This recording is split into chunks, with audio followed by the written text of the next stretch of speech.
For the Record, proudly brought to you by Coca-Cola. Available across the Cayman Islands from Tortuga Distributors. Accept no substitutes. Taste the feeling with Coca-Cola. Brand Source Home Gallery. Inspiring luxury. West Bay Pharmacy. Taking care of your health. And JN Money. From abroad to yard. Fast, affordable, convenient. Doctor's Hospital. Peace of mind is important when life happens. Doctor's Hospital. Always there for you. Call 949-6066. This is For the Record with Orrett Connor.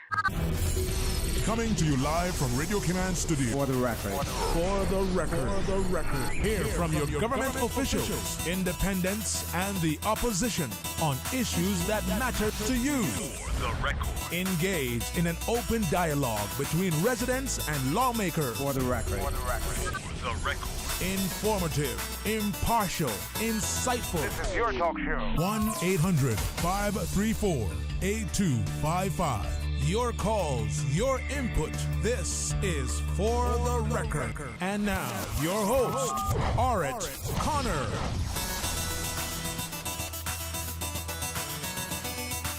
Good morning, good morning, good morning, O land of soft, fresh breezes and verdant trees. So fair. Today is Monday, the 16th day of January 2023, right here in the beautiful Cayman Islands, also in the U.S.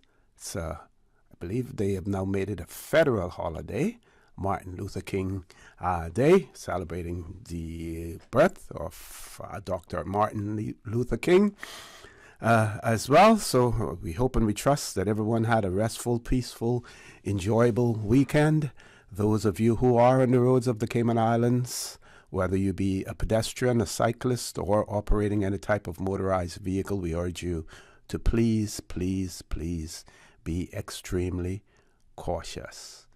Ensure that you observe the rules of the road, and remember, by so doing, the life you save may be your own.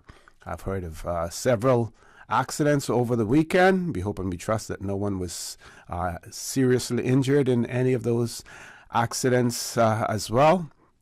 But the accidents can't be avoided, and we will continue to see more and more of vehicular accidents as more and more vehicles come on the roads of the Cayman Islands as well.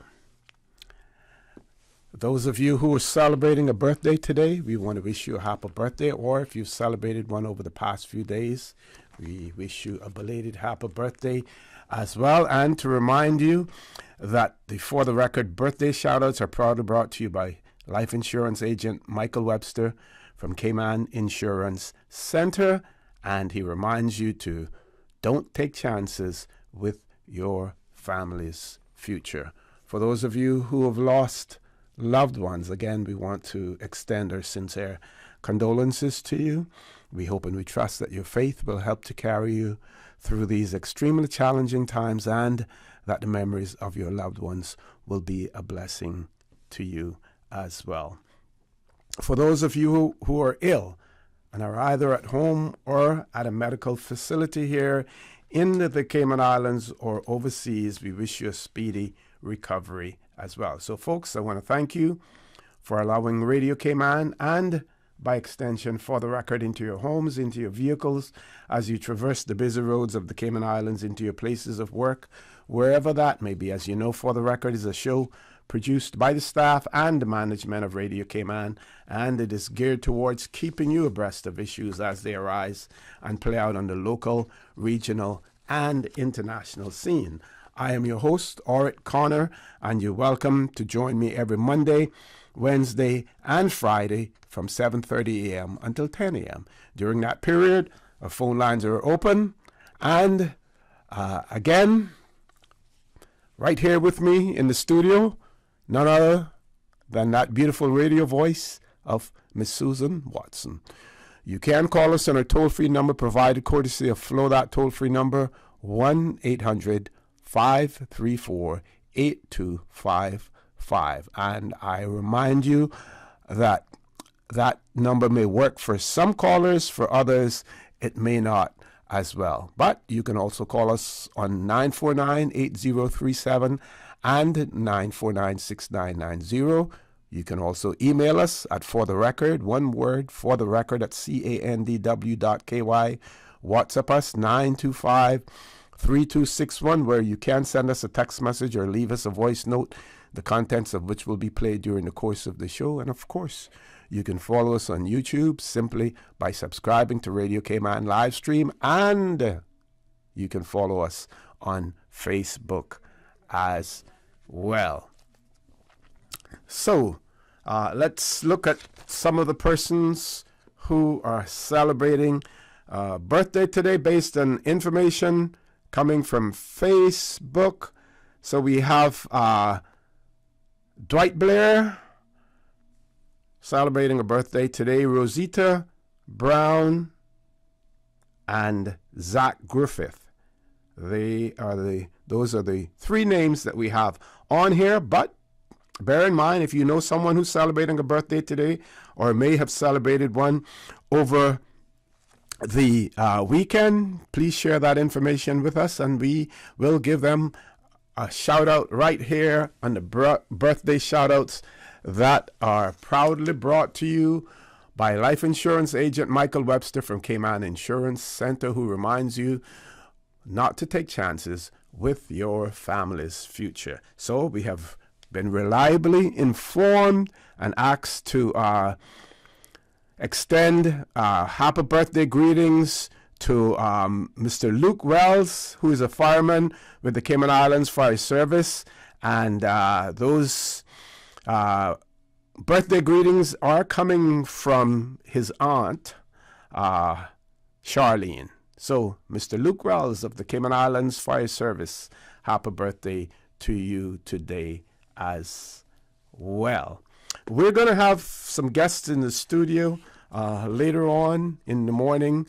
And we, of course, the Ministry of Innovation, Investment, and Social Development and the Department of Children and Family Services, in collaboration with other key stakeholders, they have developed and implementing communication strategies which will promote topics that are of interest to older persons.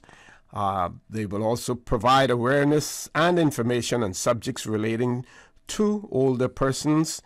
They will also be highlighting our history and our culture and the experiences of older persons as well.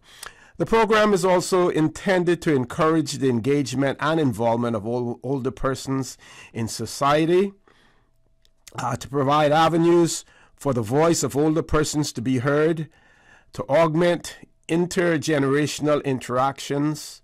The Older Persons Council, established in 2017, promotes and evaluates the implementation of older persons policy and its action plan.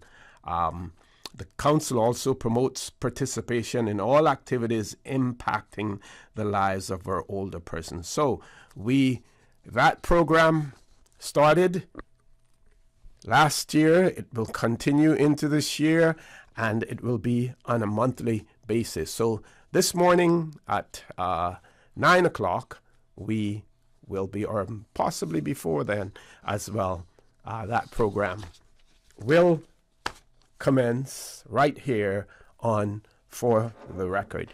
Meanwhile, we encourage people to send comments, questions to our email address as well. And this one was received on Friday from a listener, and I will share this with you. Person writes that I was pleased to purchase the Caymanian Times today and see on the front page two of our outstanding Caymanian leaders of our Royal Cayman Islands Police Service, as well as another senior officer whom I believe has been in the service for several years. However, I wish to speak of Caymanian Deputy Commissioner Mr. Kurt Walton, and although I am not sure of his title, Acting Chief Superintendent, Mr. Brad Ebanks. The person goes on to write that it gives the country great confidence to see our senior Royal Cayman Islands police officers interacting with the public. They go on to write that this morning at the countryside, I observed two other officers, smartly dressed in their uniforms and politely interacting with the public. Keep up the good work, Royal Cayman Islands Police Service. We know the task is great, but we continue to build on the public confidence. Commissioner Byrne should be justly proud. So I want to thank that listener and that writer for sharing their experience, sharing what they have observed with us as well. Too many times we hear all the negative things, the negative interactions that people have, but not the positive. And you always want to create that balance. You tell the good, you tell the bad as well. You create that balance. Now, just quickly before we go to the commercial break, we know that persons have opined about the composition of the Royal Cayman Islands Police Service and have spoken to the number of non-Caymanians who are in the force. And I should say to you that the Cayman Islands are not unique in that regard. Many other jurisdictions where we see the same thing, and if opportunity allows, I will read you an article from one of our sister overseas territories where that information made the headlines as well. It has always, I shouldn't say always, but the majority of the time, the Cayman Islands has always been challenged with attracting Caymanians to the police service. There was a time when the service was dominated by Caymanians. That has changed, just like other aspects of the Cayman Islands economy has changed as well. The service industry, tourism side of things, even government employment as well. But we have seen that reversed because when we're still a colony, but when we were really colonized, then the majority of the civil servants came from, at least the senior posts, came from the mother country as well. Folks, we have to take a commercial break. Please stay tuned for the record. We'll be back shortly. The Cayman Islands boasts of a long, colorful, and rich history. In tribute to our roots, Radio Cayman, the voice of the Cayman Islands, is pleased to bring you the Historical Vignette Series, brought to you by Rotary Central. For more than 110 years, Rotary members have used their passion, energy, and intelligence to take action on sustainable projects. The Cayman Islands, He hath founded it upon the seas. Under Commissioner Cardinal, road and building development continued to grow on the islands. For a number of building projects, Commissioner Cardinal turned to the shipwright and builder, Mr. Rael B. Bodden. Bodden had a unique style, mixing local and imported materials, combining native hardwoods and hand-molded concrete blocks made with Jamaican cement. During the 1920s, Bodden had built the Wooden Peace Memorial Town Hall and the concrete and wood Elmsley Memorial Church. Bodden would also be involved in the construction of the public library and post office, which opened in 1939. During World War II, Rael Bodden was commissioned by the U.S. Navy to build two 162-ton minesweepers. These commissions and the needs of the U.S. Navy greatly assisted with replenishing the government revenues.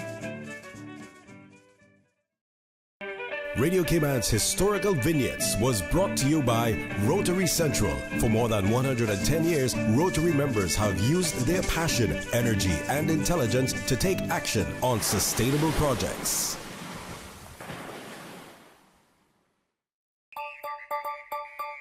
It's a brand new year, providing new opportunities in service to our Cayman Islands. We, Rotary Central, a premier voluntary NPO, join hands with you to fix things, make things better, improve on our way of life, give that helping hand, that shoulder to lean on, that push up the hill, clear that guiding path. This is Rotary Central, part of the circle that gets things done. Rotary, all the good you imagine.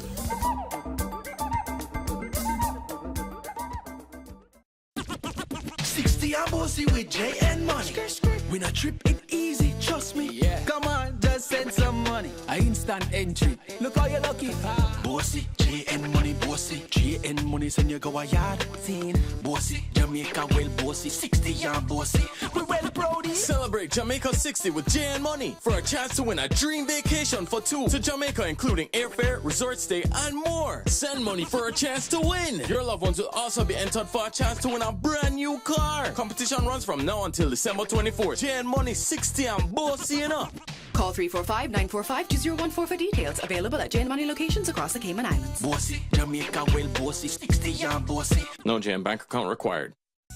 At Doctor's Hospital, we know life happens, and usually when you least expect it. So when unexpected medical issues arise, you need quality care close to home. Located in the heart of Georgetown, our accomplished team of physicians and medical staff treat minor urgent conditions such as migraines, chest and abdominal pain, shortness of breath, burns, broken bones, open wounds, and more. 24 hours, 7 days a week with no appointment necessary. Peace of mind is important when life happens. At Doctor's Hospital, we're always here just for you. Need to speak to someone? Call 949-6066. They say you only live once. I say you only die once, but you live every day.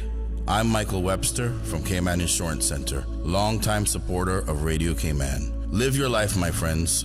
Happiness is in the journey, not the destination.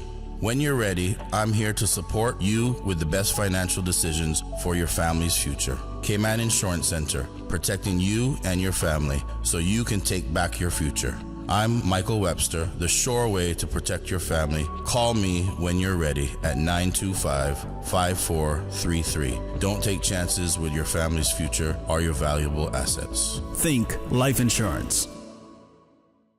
System 1 loaded. 1-800-534-8255. What is on your mind when it comes to the government, independence, and the opposition?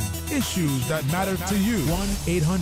1-800-534-8255. Waiting to hear from you. For the record. This is For the Record with Orrett Connor. Good morning and welcome back to For the Record. We will have guests in the studio later on. Meanwhile, we will share some press releases issued by the government, and this one has to do with the appointment of members of the Electoral Boundary Commission. And this is a statement, also includes a statement made by His Excellency, the Governor. So it says that the 2023 Electoral Boundary Commission has been formed and is set to begin work on recommendations on the electoral boundaries in the Cayman Islands this month.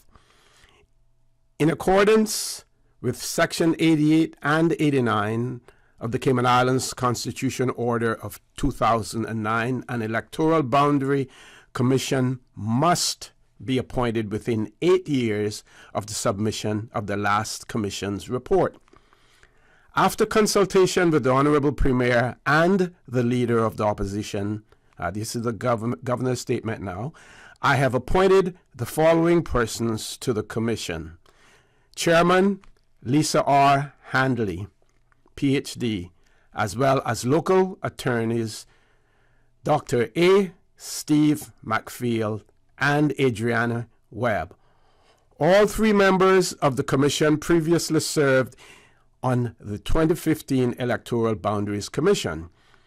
The report for the previous Electoral Boundary Commission was delivered to the then Governor and the then Legislative Assembly on the 20th of August 2015, some 7 years and 4 months ago, requiring the appointment of a commission by August of 2023 to satisfy the timeline requirements.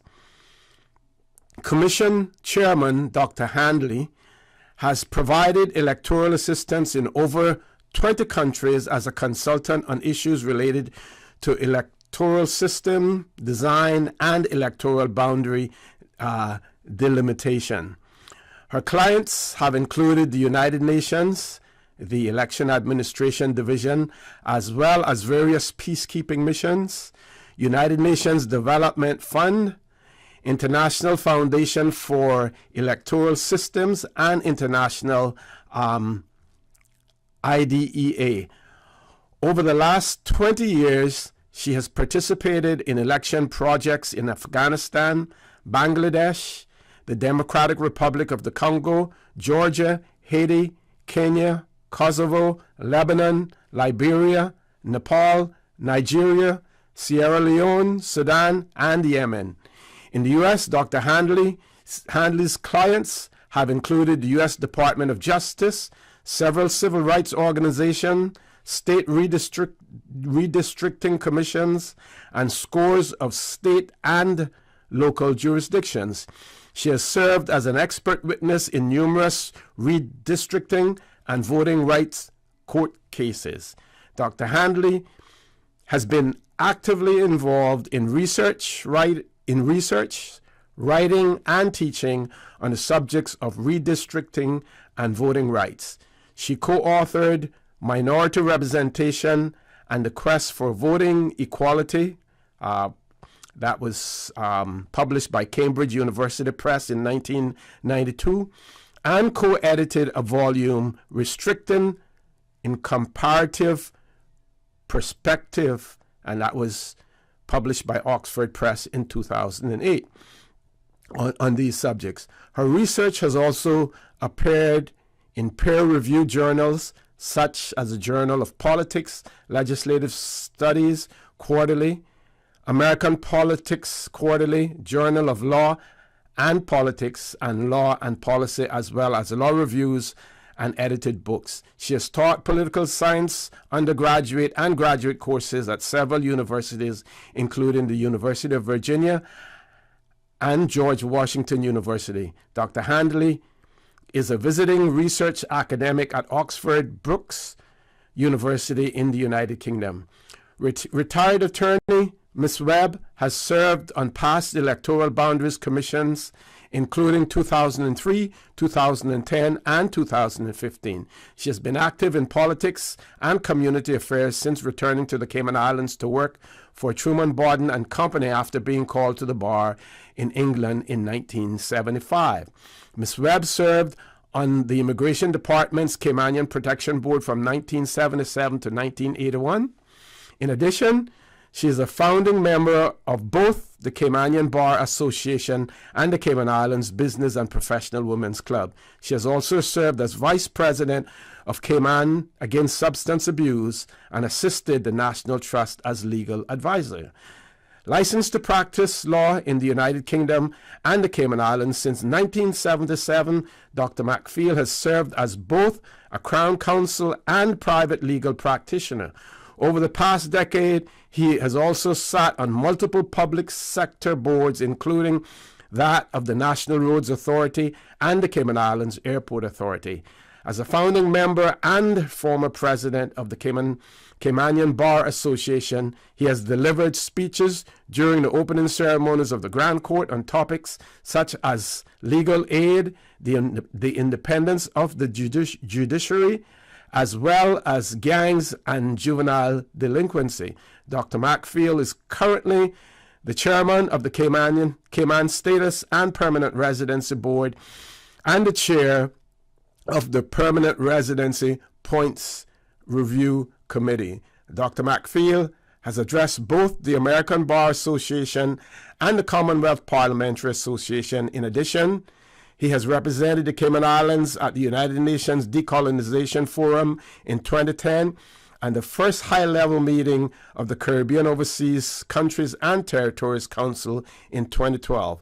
Dr. McField has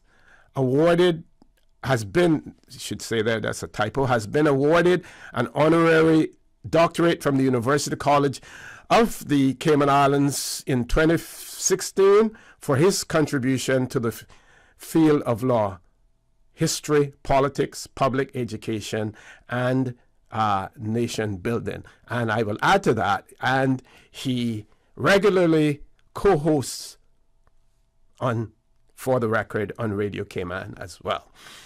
The statement goes on to say, in preparing their report, the Constitution stipulates that Commission members must invite the views from members of the public and take account of the Cayman Islands' natural boundaries and existing electoral districts. They must also ensure, so far as is reasonably practicable, that each constituency contains an equal number of persons qualified to be registered as electors. The Constitution also requires that the Cayman Brac and Little Cayman continue to return at least 2 members to the Assembly.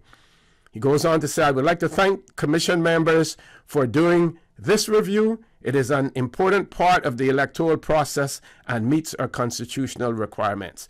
The 2023 Electoral Boundaries Commission is expected to tender their report to the Governor and Parliament by June of 2023.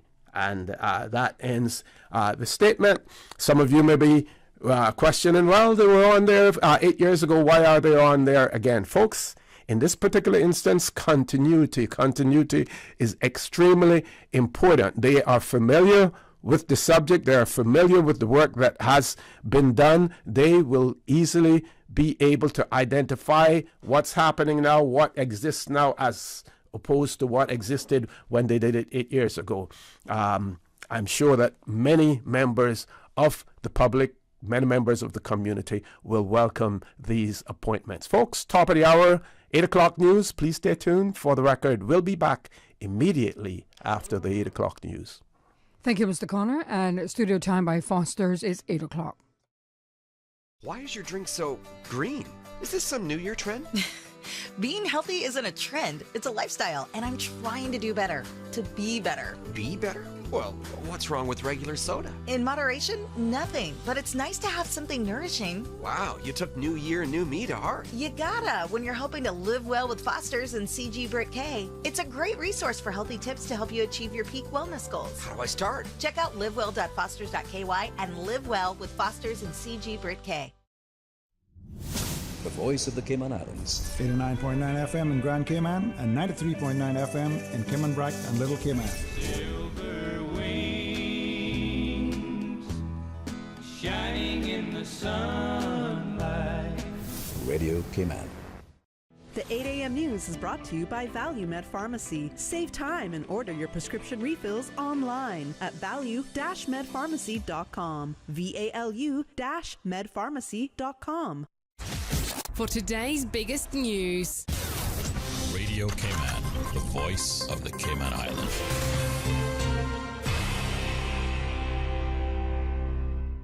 With your latest news, I'm Karsley Fuller. Guns, airport drug interception, and the most recent influx of illegal migrants are all discussed at the most recent meeting of the National Security Council.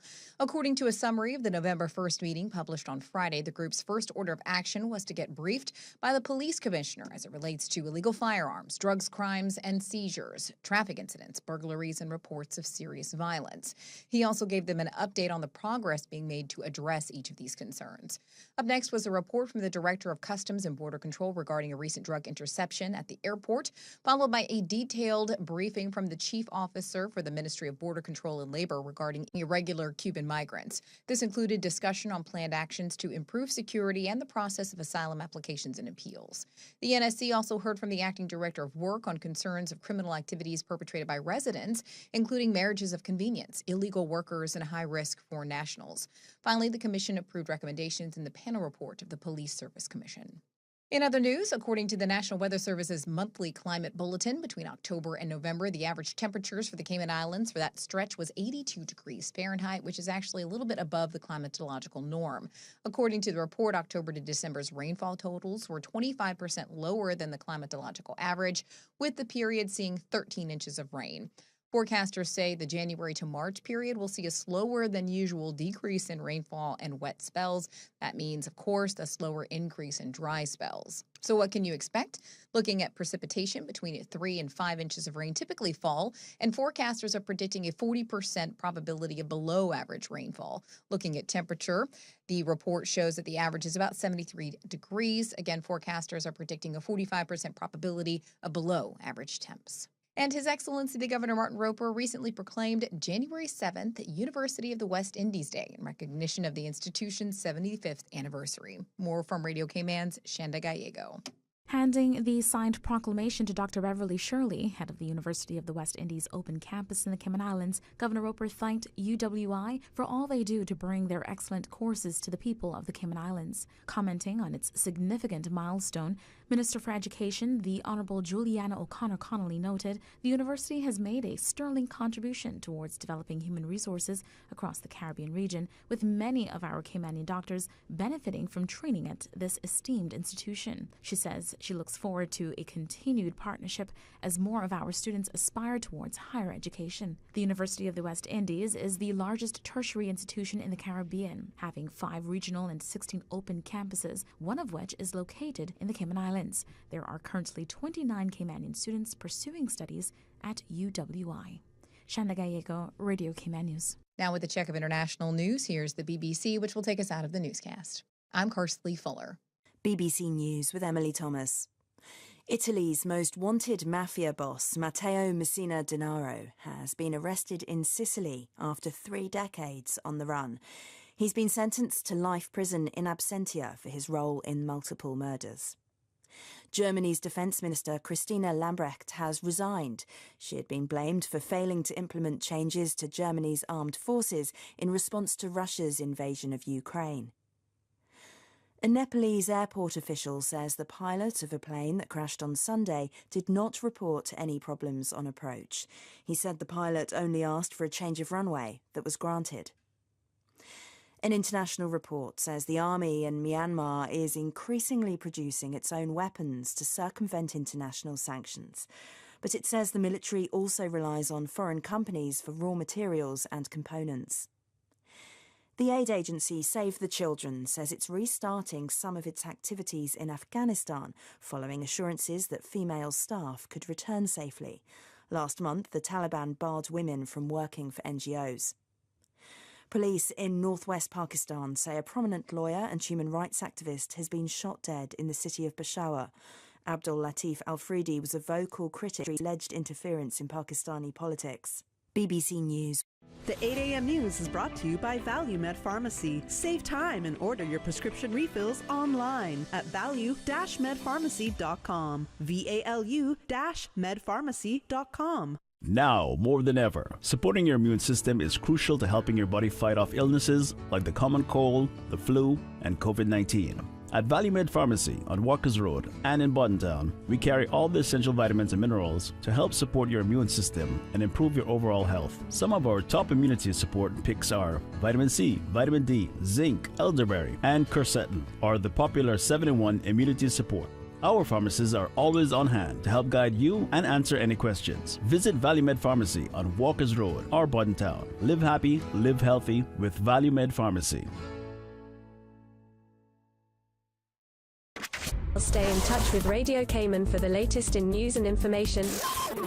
Follow Radio Cayman on social media, Facebook, Instagram, Twitter. Download the Radio Cayman app or log on to our website, www.radiocayman.gov.ky. Radio Cayman, your voice, your choice, your radio.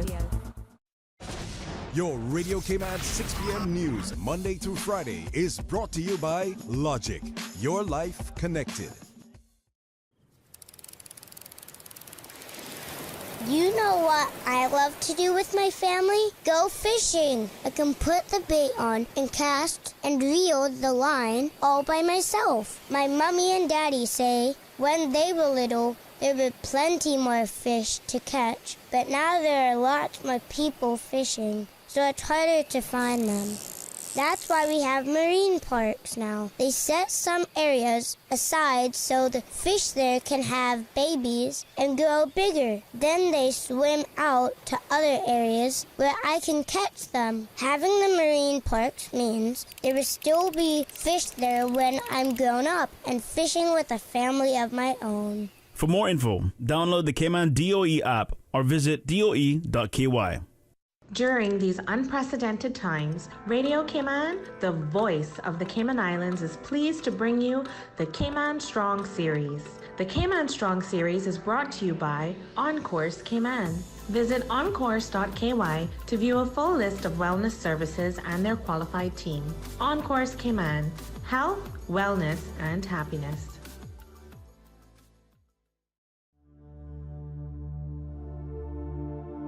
Change your thinking, change your life.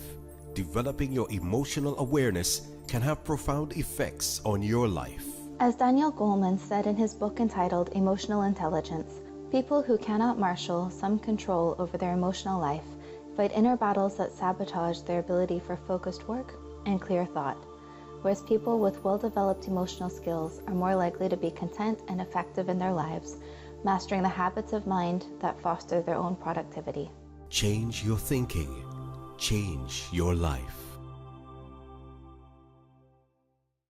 During these unprecedented times, Radio Cayman, the voice of the Cayman Islands, is pleased to bring you the Cayman Strong Series.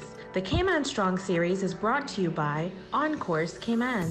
Visit oncourse.ky to view a full list of wellness services and their qualified team. OnCourse Cayman, health, wellness, and happiness. These days, feelings of loneliness, anxiety, stress, and depression can be overwhelming. Just know you are not alone. OnCourse Cayman offers private mental health services for children, teens, adults, and groups. Visit oncourse.ky to view a full list of wellness services and their qualified team. OnCourse Cayman, health, wellness, and happiness.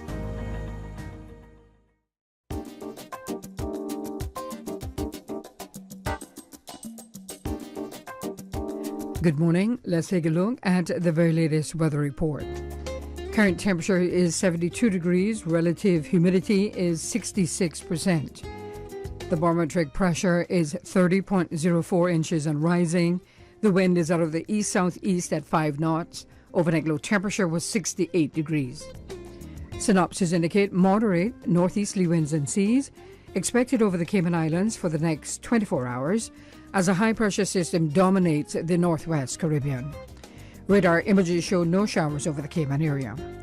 Now the forecast for today and tonight calling for partly cloudy skies with less than a 20% chance of showers, and temperatures today will be in the upper 70s and will fall to the low 70s tonight. Winds will be east to northeast at 10 to 15 knots. Seas will be moderate with wave heights of 3 to 5 feet. Low tide will be this afternoon at 5 minutes past 12, high tide this afternoon at 4:36, and a low tide again tonight at 11:41. The sun will set this evening at 7 minutes past 6 and will rise tomorrow morning at 3 minutes after 7.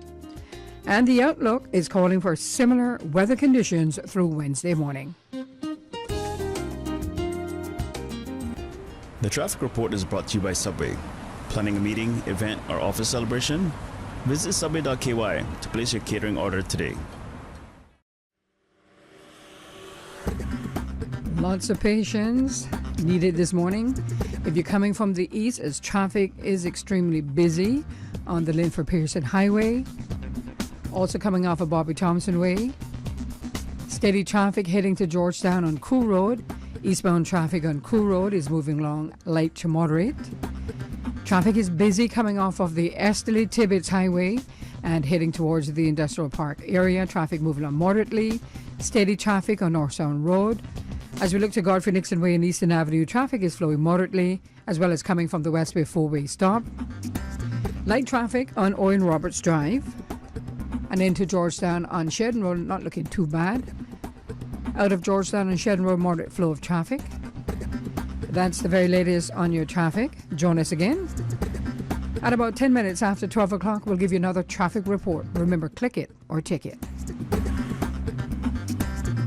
When you're craving something big, something tasty that gives you that lip-smacking satisfaction, something that hits the spot, there is nothing better than a footlong from Subway. It's pretty tasty. Filling and full of flavor. Try our new sweet onion steak teriyaki with a twist. Or the classic chicken teriyaki. Top it with green pepper, onions, cheese, and that sweet onion teriyaki sauce. All piled on your favorite artisanal bread. Satisfy that craving with a footlong from Subway. Fresh, delicious, tasty, meaty. Let's make it a meal with a drink, chips, and cookies. There is nothing better than a footlong from Subway. The traffic report is brought to you by Subway. Planning a meeting, event, or office celebration? Visit subway.ky to place your catering order today. At Kirk's Home Center, we can make your life much better. We got it all together. We got a great deal in store for you. From cookware to stereos, from power tools to plumbing supplies. Yeah, we got the best goods with the best price and a service to make you smile. Kirk's Home Center, we got a great deal in store for you. For the record, with Orrett Connor. Initiating system. For information that matters. For the record, with Orrett Connor. Continues right now on Radio Cayman. Good morning and welcome back to For the Record. No guests in the studio yet, but we will have some guests in the studio. We will have some be communicating with some via a phone link as well. I want to remind you our toll-free number, 1-800-534-8255. Other lines, 949-8037, 949-6990. Email, For the Record, one word, For the Record at candw.ky. WhatsApp, 925-3261 as well. So I promised you that I would share with you some information on one of our sister overseas territories and the composition of their police force. And I believe they refer to theirs as the Royal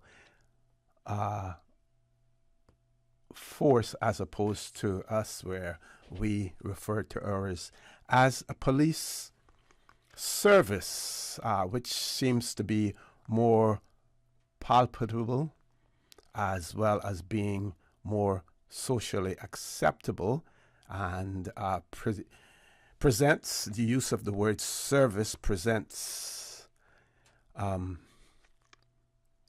more socially acceptable terminology, because the motto to protect and serve, or serve and protect, I'm trying to remember which way it is, but that is their motto, and they don't want to seem to sound as some sort of occupying entity by calling it a force. Yes, there are some times when force has to be used as well, but the police service is there not only to enforce laws, but also to assist people, to be an asset, to be able to be a positive presence in the community, to help to provide mentorship, to help to provide guidance, as well. Some may argue, well, that doesn't always occur, but what the intentions are and what actually happened are two different things, and we just have to keep working hard on it. So, BVI Platinum News had a headline published on the 6th of January of this year. Vinci Nationals dominate police force. Now, Vinci, that's a reference to Nationals of St. Vincent and the Grenadines. So the article says St. Vincent and the Grenadines Nationals make up the largest number of members of the Royal Virgin Islands police force. And the acronyms there, even though, I discourage the use of acronyms RVIPF. And here in the Cayman Islands is the RCIPS, Royal Cayman Islands Police Service. So it says this information was disclosed during a standing finance committee of their House of Assembly. It was stated that the makeup of the force is currently 342 police officers and staff, that 342 comprises 285 police and auxiliary officers, and with 31 vacancies, 40 police staff with 7 vacancies, and 99 female officers and 168 male officers. The makeup, 60 members of the force are BV Islanders, British Virgin Islanders. 66 are from St. Vincent and the Grenadines. 38 from Jamaica.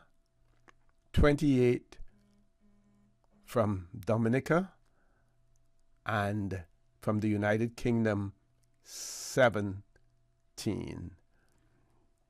And then they have in training a further 29 officers, auxiliary officers, 14 constables, and they also have 11 of their officers who have been interdicted from duty as well. And there's no question that when we look at the overseas territories, that we will see similar patterns throughout.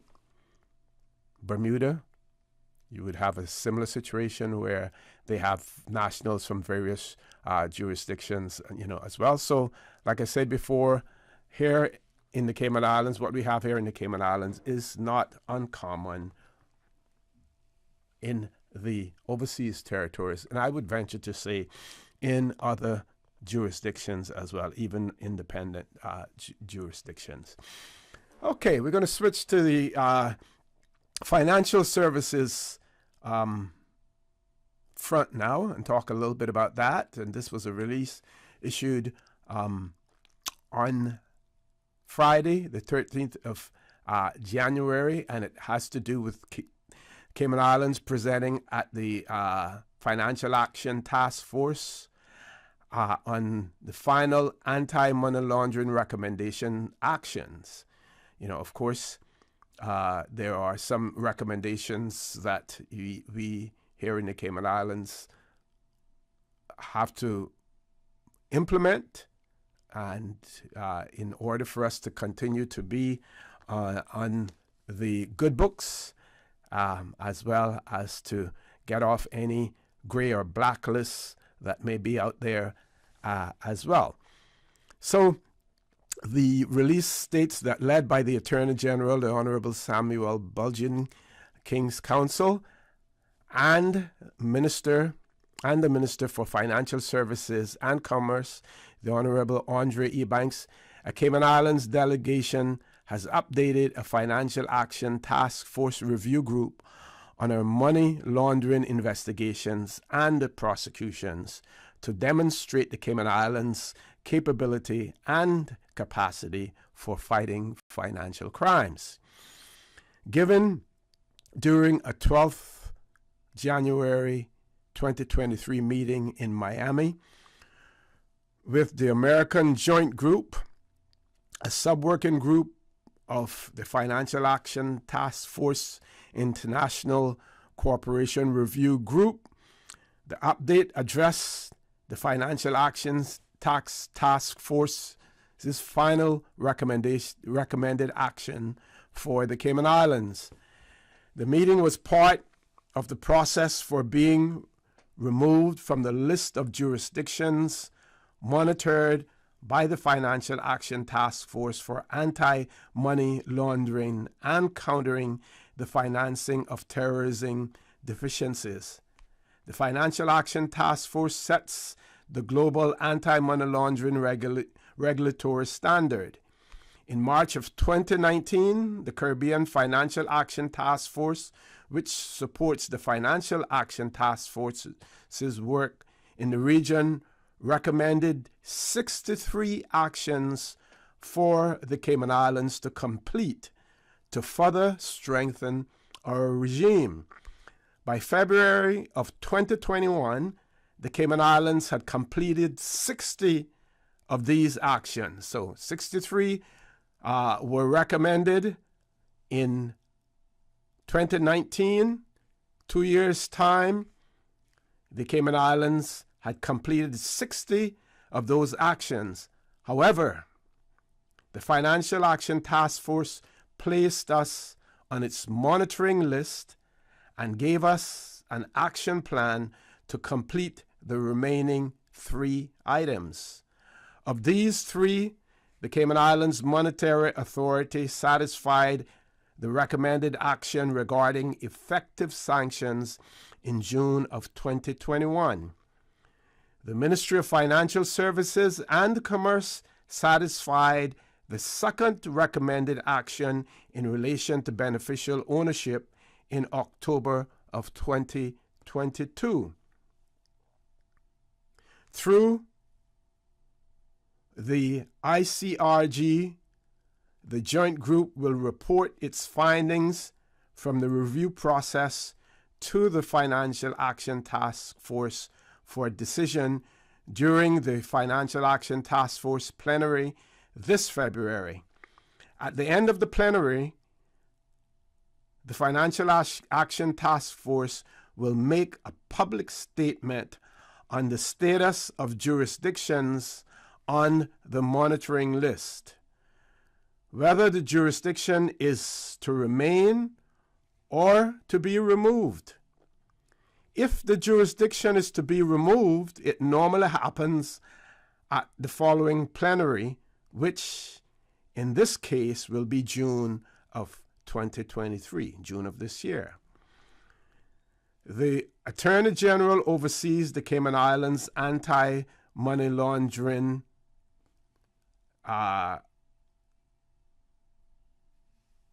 CTF regime, and the chief officer in the Ministry of Financial Services and Commerce is also the anti-money laundering steering group's deputy chair. As the update focused on money laundering investigations and prosecutions, the delegation to Miami also included representatives from the Cayman Islands Bureau of Financial Investigations and the Office of the Director of Public Prosecutions. Representatives from the Anti-Money Laundering Unit within the Attorney General's chambers completed the delegation. And that is where that statement ends. Now, it didn't give us any details as to what the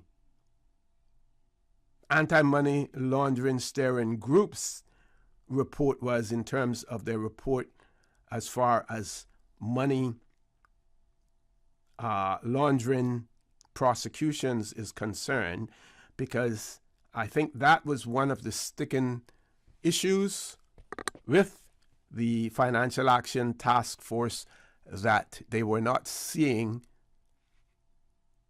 sufficient prosecutions in the Cayman Islands. Now, the question is whether or not there is reason to prosecute.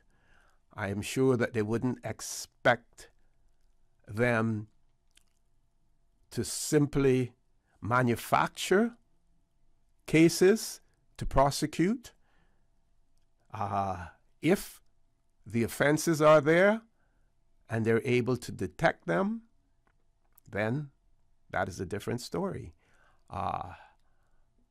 There are some people in the Cayman Islands who talk about unexplained wealth, and they believe that there are many, either individuals or entities, that should have to explain their unexplained, I hope that sounds right, that they should have to give account for their unexplained wealth, as well. So it'll be interesting, number one, to see what was said in that regard, what the figures are in relation to prosecutions here in the Cayman Islands, and also to see what will happen at the plenary session in June of this year as far as the Cayman Islands being removed from any list that is out there as well. So with that, folks, let's take a commercial break. Please stay tuned. For the record, we'll be back shortly. West Bay, home to Barkas National Park, the touristy flair, a family community, a political powerhouse. From sports enthusiasts to car aficionados, affection for silver thatch roof. No matter how far you may venture, West Bay will always be where the heart is. Home will always be in West Bay. West Bay Pharmacy, caring for your home and your family. West Bay Pharmacy in Centennial Towers. Convenient, quality care is just around the corner. Tune in every Monday through Friday at 12 p.m. for Radio Cayman's Midday Newscast. Radio Cayman, the People's Station, your trusted official source for the latest news. The 12 p.m. news is proudly brought to you by Health City Cayman Islands. World-class healthcare within your reach. We give you honor and praise, adoration and glory. Radio Cayman.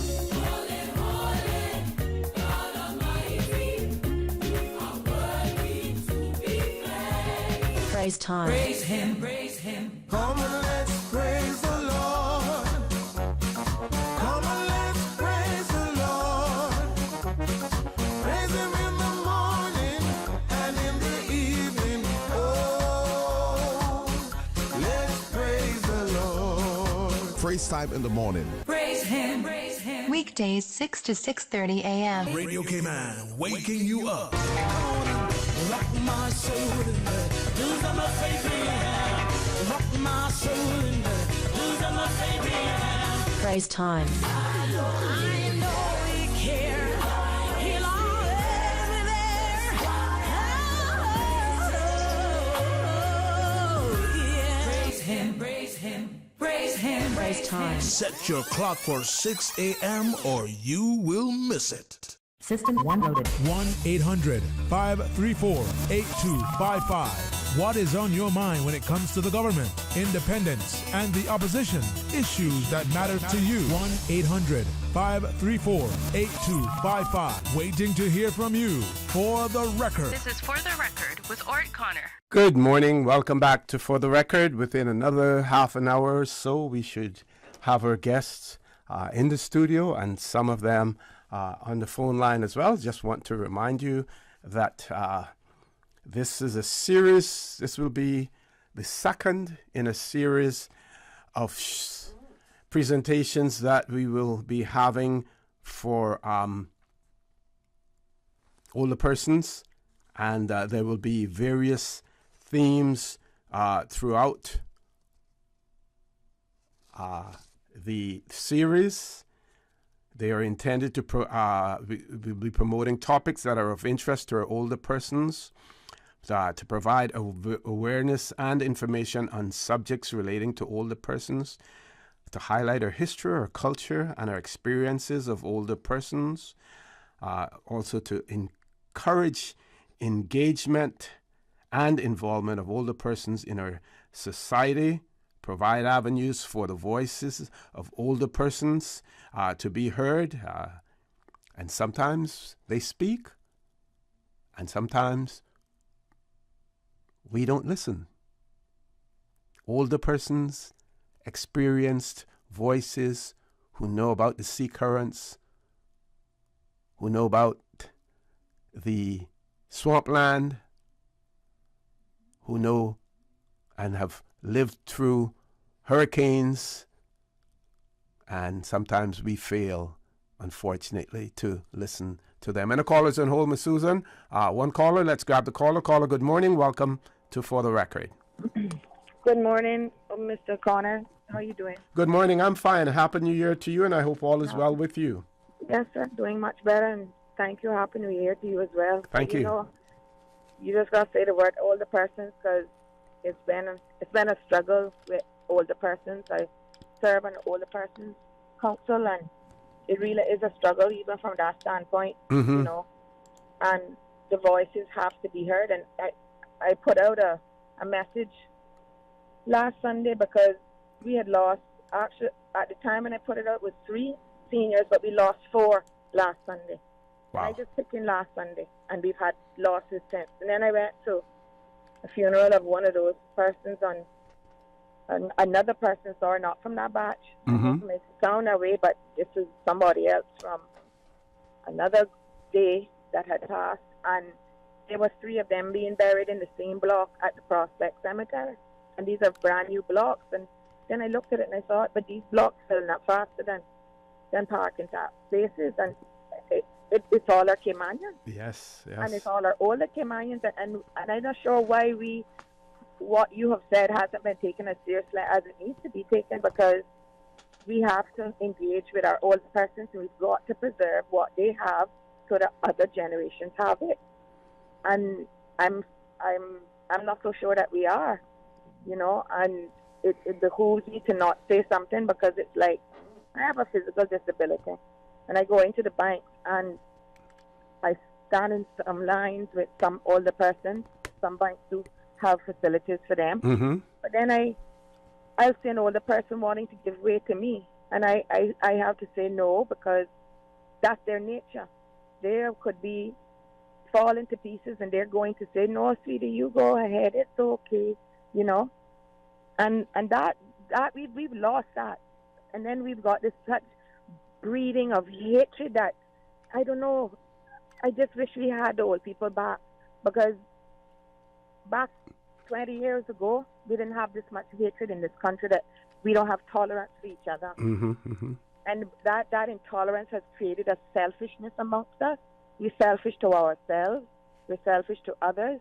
We're selfish to the elderly, you know. And it's sad, really. There was a gentleman behind me in Foster's on Saturday, and I was shopping, and he was shopping, and he walked with a cane as well, and he just got to the counter, and he couldn't take out his groceries, and I thought, wow, we don't even have specified stuff here. We've got the baggers, but when an older person comes in, I just wish we had a process by which that they had the assistance they needed. I said to the cashier, can you please ensure that there's somebody to help bag this and take it out with him?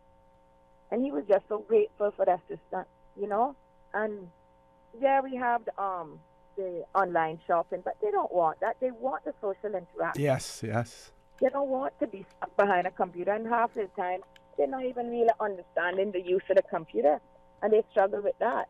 And I keep advocating for us to engage our young people with the elderly, because when we allow the elderly and the young people to share each other, you'd be surprised what would come out of that.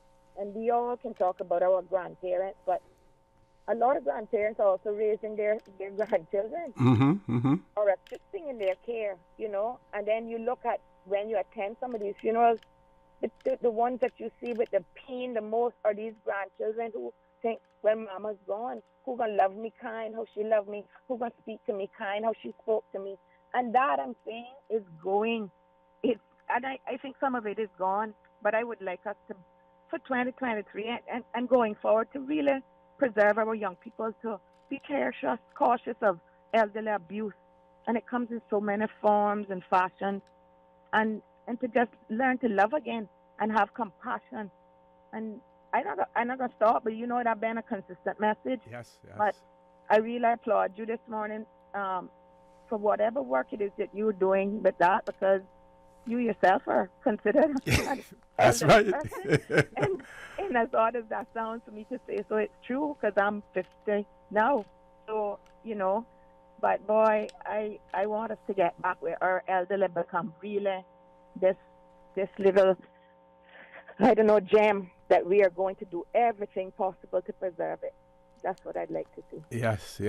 Thank you this morning. I thank you. Thank you very much for sharing your sentiments, and thank you also for the work that you have done, and for your continued advocacy for our elder folks as well. And, I do, want to give kudos to the Ministry of Innovation, Investment and Social Development on this initiative, as well as the Older Persons Commission, the chair being Miss Lucille Seymour,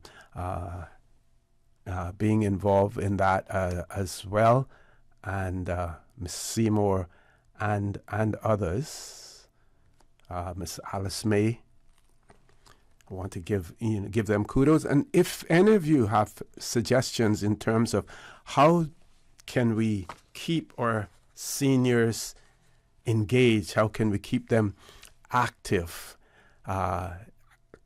continue to have them participate in the social life and the social development of these islands. Folks, don't forget, one of these days, you're going to find yourself in the same situation. You are, if you live long enough, you're going to get old as well.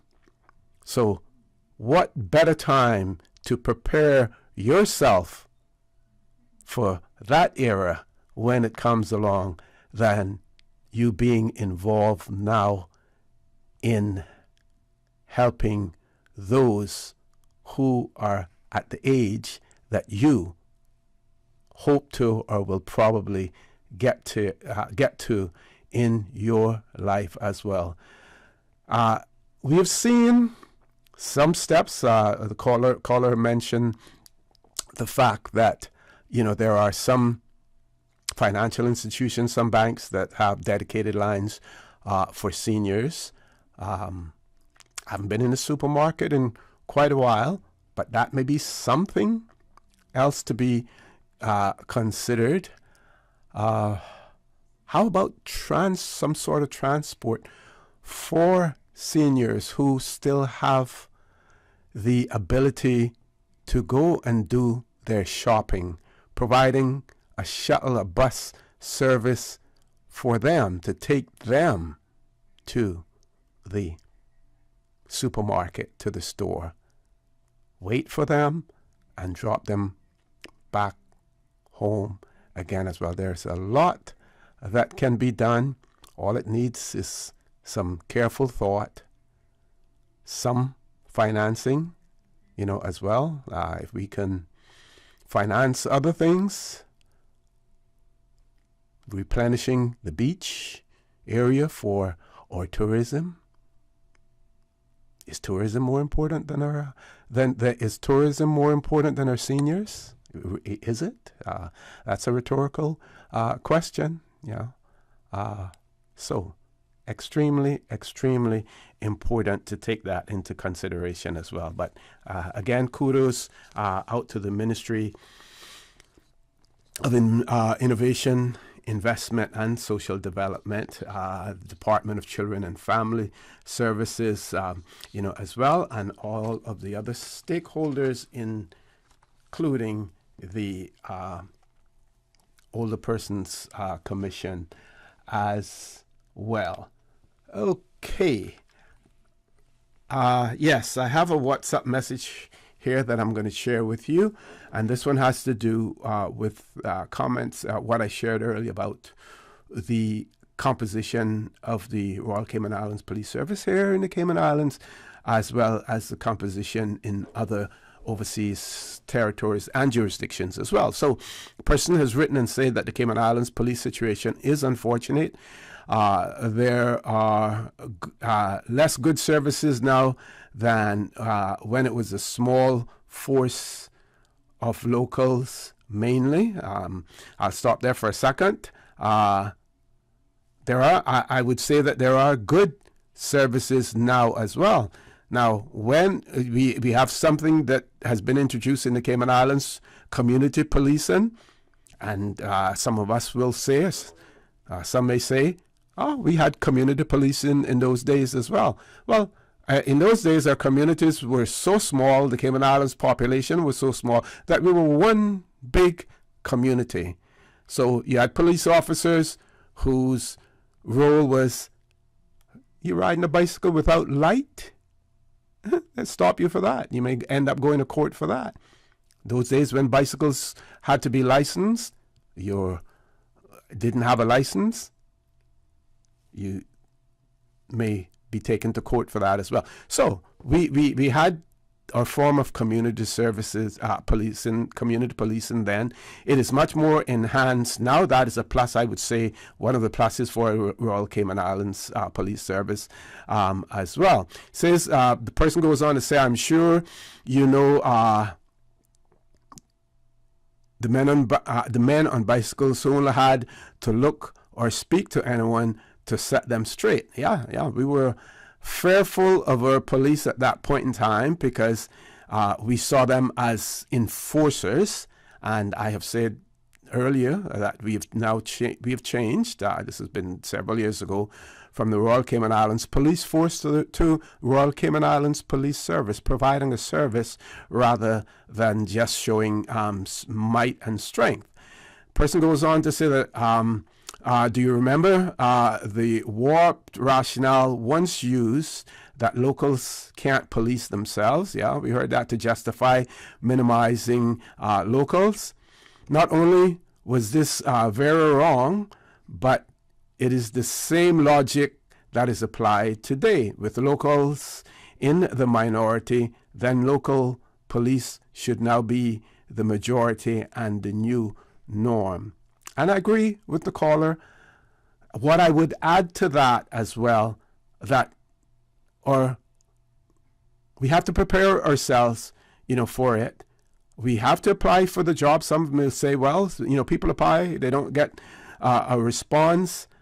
I'll just bear in mind several years ago, and I don't believe that person is any longer here in the Cayman Islands, may have immigrated to another jurisdiction. Started out as a domestic helper, became an auxiliary police officer, joined the police service, and ended up becoming a qualified lawyer in the Cayman Islands. Folks, if others can do it, there is no reason why Caymanians cannot do it also. Where there's a will, there's a way. If the will is out there, we must find a way. With that, we're going to take a commercial break. Please stay tuned for the record. We'll be back shortly. So much happening so fast, too much. It is hard for me to follow my health care instructions. The private counseling with West Bay Pharmacy literally saved my life. At West Bay Pharmacy, we know how complex medications can be. Our pharmacists are delighted to offer you personalized one-on-one healthcare counseling, free medication review, therapeutic callbacks, and we will liaise with your physician to ensure you receive the best in quality medical care. Quality of life has a whole new meaning with the right pharmacy to support you. Thank you, West Bay Pharmacy. West Bay Pharmacy in Centennial Towers. Convenient quality care is just around the corner. Now you can WhatsApp your West Bay Pharmacy prescriptions to 516-0777. JN Money touchdown. Send the money now. Reach wow. You say you need some money. JN Money, I can send it in a hurry. Get through quick when you come collect your cash, or use a money card and swipe it in a flash. Send funds to any bank, yeah. Pay your bills quick, yeah. Low fees, you know what it, yeah. JN Money, we are pick, yeah. Send and receive funds at any JN Money location. It's fast, affordable, and convenient. Money touchdown with JN Money. Send funds to any bank, yeah. Pay your bills quick, yeah. Low fees, you know what it, yeah. JN Money, we are pick, yeah. Call 345-945-2014 for details. Available at JN Money locations across the Cayman Islands. For the record, with Orrett Connor. Initiating system. For information that matters. For the record. with Orrett Connor continues right now on Radio Cayman. Good morning and welcome back to For the Record. We will soon have guests in the studio with us, part of a series of celebrating our older persons here in the Cayman Islands. It's an initiative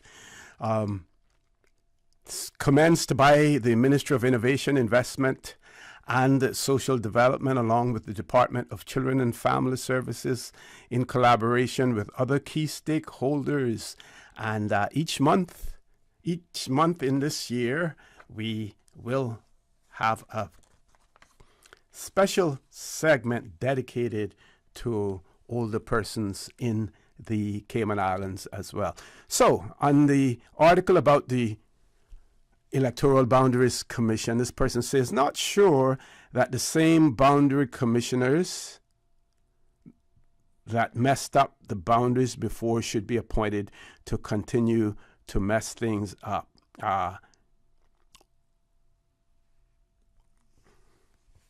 And I don't know what they mean by mess things up. One of the things that was mentioned in the release had to do with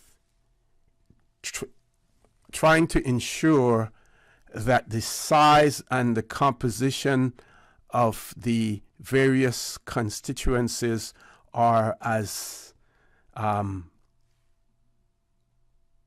similar as possible. That is a very difficult task, if that is what the person is referring to in terms of the numbers. We have to bear in mind that the old electoral districts that we were accustomed to do,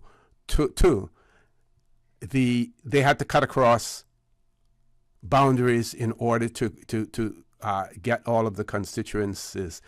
The commission did the best job that they could based on the numbers. 8 years' time, that gives them an opportunity to look at those numbers again, review those numbers, and to make any adjustments or recommendations for adjustments that may be necessary. I am sure that that will help to bring those numbers to that they're much more equal than they were previously, because we know that there were some constituencies that were extremely large, others that were small, but that is the reason why we need to have the continuity. We have the expert technocrat in the form of the chairperson, and we have two members who are quite familiar with the situation and now have the ability to go back with new numbers after 8 years and look at the situation and make recommendations. Whether or not those recommendations will be followed, that's another story, but they will, I'm sure, I feel confident, extremely confident, that they will do an excellent job. And not to forget that the three commissioners, they do not do their work in isolation. They will be consulting with the public. They will, what's the word? They will seek the advice and information from the various government agencies, Economics and Statistics Unit, others. I'm sure that they will touch base with the Constitutional Review Commission as well, look at whatever recommendations may have been made there. The commissioners will not be acting on their own whims and fancies. Please bear that in mind. This is an extremely technical job. They rely on the technicians to assist them as well. I believe I have one more topic that I can touch on before we have our guests in and before we go to our commercial break. And coming out of Bermuda, we keep hearing talk about independence. There are some who suspect that the British Virgin Islands, their new constitution, may point towards something similar. We see here where the governor of Bermuda has pointed out that the governor on the self-governance report, there was a report that was issued on self-governance, that the position on independence is unchanged. And she points out that the governor has insisted that the UK has not changed its position on independence for Bermuda in the wake of a report into self-governance for the island. And I will share that report with you on another occasion as well. It says Government House spokesman said that Ms. Lalji, I hope I'm pronouncing that right, has read the study but was not in a position to express an opinion on its contents. Despite the Premier insisting, that is David Burt, the Premier of Bermuda, insisting in September that sovereignty was the next step for Bermuda, a poll out last week showed that 83% of the people in Bermuda are against independence. That number has increased, I believe, considerably. There was a shift before. I believe that the performance of their local government has a lot to do with that shift. A spokeswoman for Government House said the UK's position on the question of independence of Bermuda is unchanged. The governor has, of course, read the report. Assessments of its contents, value for money, and implications are for the government of Bermuda to make. This study, assessment of government sufficiency in conformity with internationally recognized standards, and that was a study that was done by Dr. Carlisle Corbin, sparked controversy as its commission at a cost of $50,000 and delivery of to the government was not revealed until the throne speech in November, and it was not made publicly available until further month. Dr. Corbin's work suggested the island cannot afford to delay the political evolution, which would include removal of the final vestiges of colonialism. The academic said that the level of delegation to Bermuda by the UK appears to be at its peak, while the legislature's ability to govern itself without unnecessary supervision was fully developed. The latest opinion poll in the matter showed that 70% of Bermudan residents were completely opposed to sovereignty, and 13% mostly opposed to it. That's gives us the 83%. Just 3% were completely in favor of independence, with 7% mostly in support of it, according to a narrative research survey. The research showed a spike in opposition since the question was last posted in September of 2019, when 71% were against sovereignty, while 23% were in favor. The survey report noted across the demographics, opposition decreased somewhat with age. At the same time, opposition is greater amongst white residents, wherein 96% indicate they are either mostly opposed or completely opposed.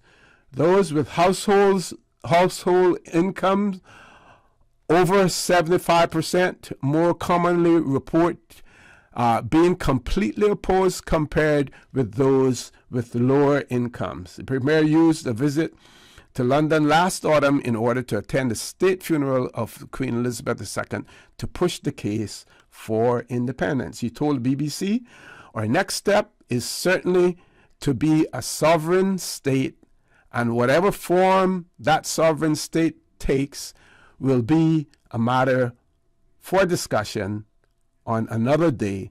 But today was a day to reflect on the Queen's life and service. That was when he was questioned in that regard. So, again, folks, here in the Cayman Islands, first of all, people are reluctant to talk about the whole issue of independence. We hear a little bit about it on the various talk shows, including this one. People will either write in or mention the fact that they're opposed to it. But we have never, ever done, to my knowledge, a survey to get the views of the people. And when I say the views of the people in the Cayman Islands, remember what the composition of our population is now in regards to generational Caymanians and others who have obtained Caymanian British Overseas Territories citizenship since then. It would be interesting to see how those views pan out in the Cayman Islands. But, of course, we are in the Cayman Islands. Lots of talk, very little action. And folks, data points, data is extremely important.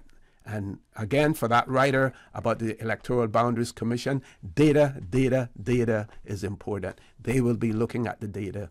They will be making their recommendations based on the data, not only the data though, but the views and feedback that they receive from the public and any other organizations as well. Folks, top of the hour, headline news. Please stay tuned for the record. We'll be back immediately after headline news. Country classics. Well, I was born to coal miner's daughter. On the road again. They're gonna put me in the movies. Papa Top again. Out in the West Texas town of El Paso. Because you're mine, I walk the line. Well, I love them in Country classics. young love, first love. You never count your money when you're sitting at the table. If you enjoy classic country music, come hang out with Radio Cayman this Saturday, 3:30 to 6 p.m. In the Mississippi cotton picking Delta town. This Saturday afternoon, following American Country Countdown, 3:30 to 6 on Radio Cayman. Just walk on by. Wait on the corner. Country classics. Radio Cayman, The voice, the heart, the soul of the Cayman Islands. Today's biggest news. Radio Cayman, your voice, your choice. Local, regional, international. This is headlines from Radio Cayman's newsroom. Today's biggest news. The 2023 Electoral Boundary Commission has been formed and is set to get to work on recommendations later this month. The chairman is Lisa Handley, and she's joined by local attorneys Steve McField and Adriana Webb. All three were members of the previous 2015 Electoral Boundaries Commission. Italy's most wanted mafia boss, Matteo Messina Denaro, has been arrested in Sicily after 30 years on the run. Denaro was reported to have been detained in a private clinic in Sicily's capital, where he was receiving treatment for cancer. He is alleged to be the boss of notorious Costa Nostra Mafia and was tried and sentenced to life in jail and abstention in 2002 over numerous murders. More than 100 members of the armed forces were involved in his arrest. And Romanian police are expanding their investigation into former kickboxing champion Andrew Tate, seizing a fleet of luxury cars from his Bucharest compound over the weekend and raiding 7 more properties. The BBC reports that some see the confiscation of the cars as a sign that the Romanian authorities are preparing for the next stage in the case, securing assets as collateral damage against potential compensation claims from victims in the event that Andrew Tate or his brother Tristan are charged with people trafficking. Those are your headlines. I'm Karsley Fuller. For the latest in news and information, Follow Radio Cayman on social media, Facebook, Instagram, Twitter. Download the Radio Cayman app or log on to our website, radiocayman.gov.ky. For the record, with Orrett Connor. Initiating system. For information that matter. For the record, with Orrett Connor. Continues right now on Radio Cayman. Good morning and welcome back to For the Record. As I promised, we do have guests in the studio with us this morning. So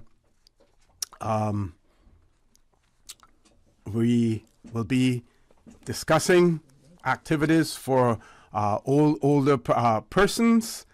In the studio, we have Miss Cassandra Ferron, who's the social work manager within the Department of Children and Family Services. Also in the studio with us, we have Miss Ethel Jackson. She is, representing District of Bordentown, but if you talk to her, she's going to say, I'm from Savannah, Newlands area. That's where I'm from. Pastor Marquis McLaughlin, East End, and Georgetown, Mr. John Ebanks as well. Like I pointed out earlier, this is an initiative by the Ministry of Innovation, Investment, and Social Development, along with the Department of Children and Family Services in collaboration with other key stakeholders, a series of programs that we will be having for our older persons here in the Cayman Islands on For the Record each month. So I'm going to throw the mic over to Miss Ferron. Good morning. Welcome to For the Record. Happy New Year to all of you. Good morning. Same to you. Good morning. Thank you. Happy New Year, everyone. Thank you. On behalf of the Department of Children and Family Services and the Ministry of Investment, Innovation, and Social Development, I'm very happy to be here and to have this opportunity for us to partner with Radio Cayman to host the show specifically for older persons. This is our second show, second monthly show. We have a show dedicated for older persons. It will be held monthly, the third Monday of every month on Radio Cayman morning show. And the initiative for this show came from the Cayman Islands Older Persons Policy. So just letting the public know that, we're acting on some of the action plans from the Cayman Islands Older Persons Policy. And if I could just note what the policy talks about in regards to, preparing opportunities for older persons to be recognized. The policy calls for us to provide and promote opportunities for older persons to participate and enjoy full inclusion in society, to promote a culture where older persons' skills and talents are acknowledged, and to introduce programs and activities to the community then that gives us the opportunity to do that. So this radio show then is for us to have an opportunity for the voices of older persons to be heard on topics that we know are important to them. And we also want to be able to provide an opportunity for older persons who perhaps are shut-ins to be able to participate. So we're hoping that this radio program is something that can be developed further. Perhaps it's not just once a month, but it's a little bit more often. Yes. And then have persons call in and they can engage in topics as well.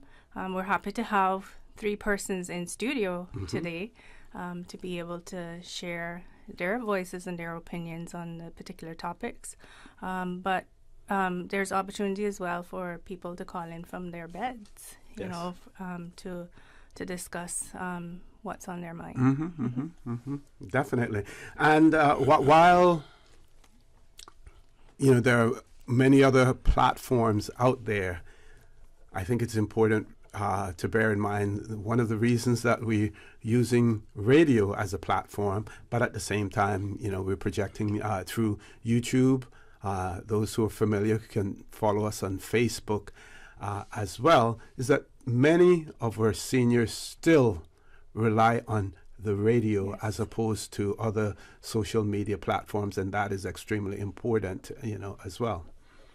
Yeah, so I think it's perfect opportunity for us to start to offer these types of programs for older persons to share their experiences, their talents, their skill sets, and let the general public, be able to hear to be able to recognize their contributions. Certainly. So we're going to go around the studio now, and we're going to have each person introduce themselves. We're going to start with the youngest and the prettiest, Miss Ethel.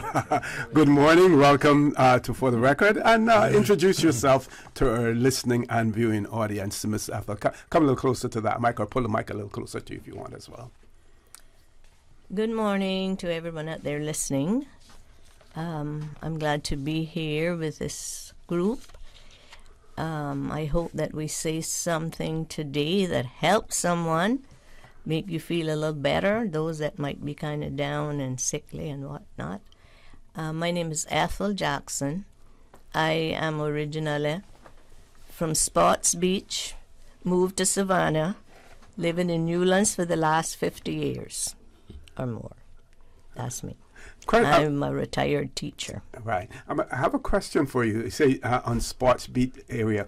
I came across something, I think either someone shared it with me or there was an article that I was researching, and what we call Spot Street now was known at one point in time as Tom Jackson Lane, because he was the gentleman that first built it to be traversed on using, rocks and whatever to build it. Familiar in any way with the story? I think I heard. Well, what I did hear was that Mr. Tom, he's my husband's grandfather. Okay. He helped build the road. Uh-huh. And back then, they had to build it mostly with sand from the beach and gravel. I don't really know if they even had any marl at that time. No.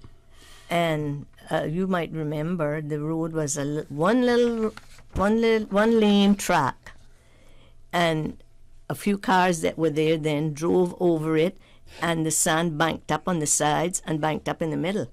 So there was grass growing in the middle of the road and this little bank. Yeah, and he was probably the foreman, because he was an outstanding man in his day. May have been the foreman. Excellent. And what I did hear too was that the doctor, his eyes were giving him trouble, and the doctor told him, don't go there to work because the glare coming off the sun would be bad for his eyes. But he still persisted, and I really don't know how much it affected his eyes, but he did eventually go blind. Okay. But he was a go-getter. That's great. And my suggestion was that we need to rename that Tom Jackson Lane, as well. If we want to go back to our history, Good idea. But of course, we're going to be talking about one of our national heroes, and we had to push and push and push before we could get Miss Leela Yates, as Miss Leela as our national hero. And of course, she is the author of our national song. That, to me, should have been one of the first persons to be recognized as a national hero. But I think so far she's the last one so far. But we can talk about that another day. Correct. Miss Leela Roshire. I said yes. Sure, Yes. Leela Roshire. My apologies for that. Pastor Marcus, good morning, sir. Welcome to For the Record. Good morning, sir. How are you? I'm fine. It's good to be on the program with you all, and we are glad for the opportunity that, at least, as you say, some older persons, although we might want to admit that we're getting old, but some older persons are given the opportunity to say something, voice their opinions, whatever. As most would know, I hail from the district of East End, and grew up there all of my life. And it's like an old gentleman from West Bay had said once, you can take a West Bay out of West Bay, but you can't take West Bay out of him. You can take East End or out of East End, but you can't take East End out of him. So that's how it is with me. I grew up in the district, a close-knit district, where everybody took care of everybody else. Of course, to some extent, that's sadly most of that is gone now. But I do pride myself in being in a district that tends to uphold a lot of the old traditions and I get involved in that as well, upholding the old traditions from the spiritual sense, from the, whatever. But I'm just here, glad to be here this morning and say hello and wish everyone a good day. And glad to have you as well. Mr. John Ebanks, good morning, sir. Welcome. Good morning. It's a privilege to me to be here, and I would like to also second the sentiments from Mr. Marcus. I grew up in an era where we had one pair of wampus for the whole year. And that's a way back, mind you. Yeah. But I appreciate all the hardships that I had because it taught me to become a better person. Yes. And knowing how to deal with particular problems in life. And I'm sure grateful for that. And I'm not an older person, by the way. I'm a candidate. I haven't got there yet. You put your application in, I haven't submitted the application yet. It's in there, but until then, we will go on.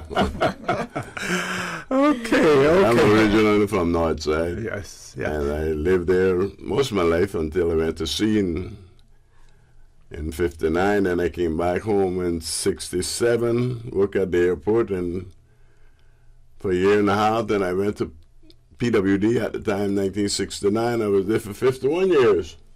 Wow. 43 and a half straight, and then the rest was on contract. Yeah, wow. After I retired in 2006, and I still have 2 jobs. Great to have you here. So before we start to talk about things, and the first thing that we're going to be talking about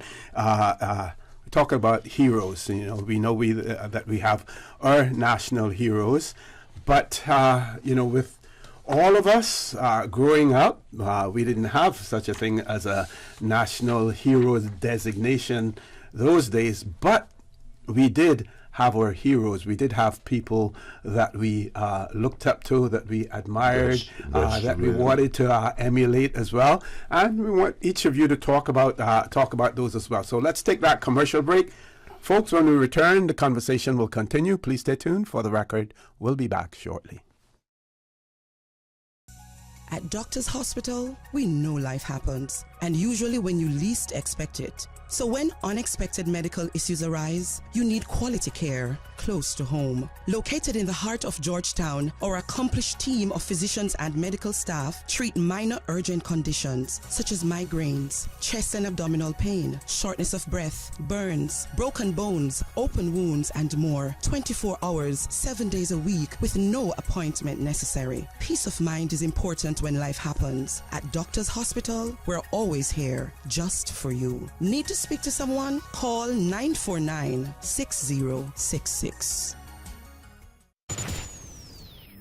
Radio Cayman News. A wanted man considered armed and dangerous is in custody tonight. Police described him as violent, dangerous, and potentially armed. The curriculum experiences offered to students were excellent. So the National Airline has to ground its flights from Little Cayman after issues with the fire truck there. Radio Cayman. Your voice, your choice for today's biggest news. This is how we wake you up in the morning. Praise time on Radio Cayman.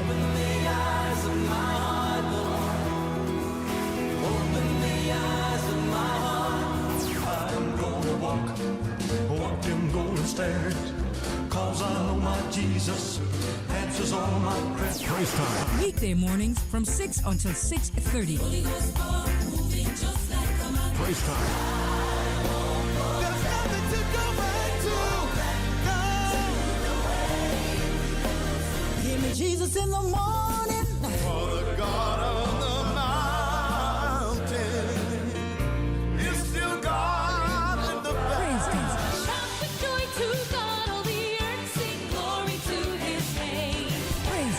Praise time. Jesus in the morning, yeah. Weekday mornings from 6 until 6:30. For the record, with Orrett Connor. Initiating system. For information that matters. For the record, with Orrett Connor. Continues right now on Radio Cayman. Good morning and welcome back to For the Record. It is my pleasure to have in the studio with me this morning the Social Work Manager at the Department of Children and Family Services, Miss Cassandra Ferron, Miss Ethel Jackson, Mr. Marquis McLaughlin, and Mr. John Ebanks, representing our senior community here in the Cayman Islands. So, folks, our national heroes in the Cayman Islands, we have the Honorable James Manoa Borden, William Warren Connolly, Thomas William Farrington, Sybil Joyce Hilton, Sybil Ione McLaughlin, Dr. Roy Edison McTaggart, Ormond Lauder Panton, Leila Alberta Ross Shire,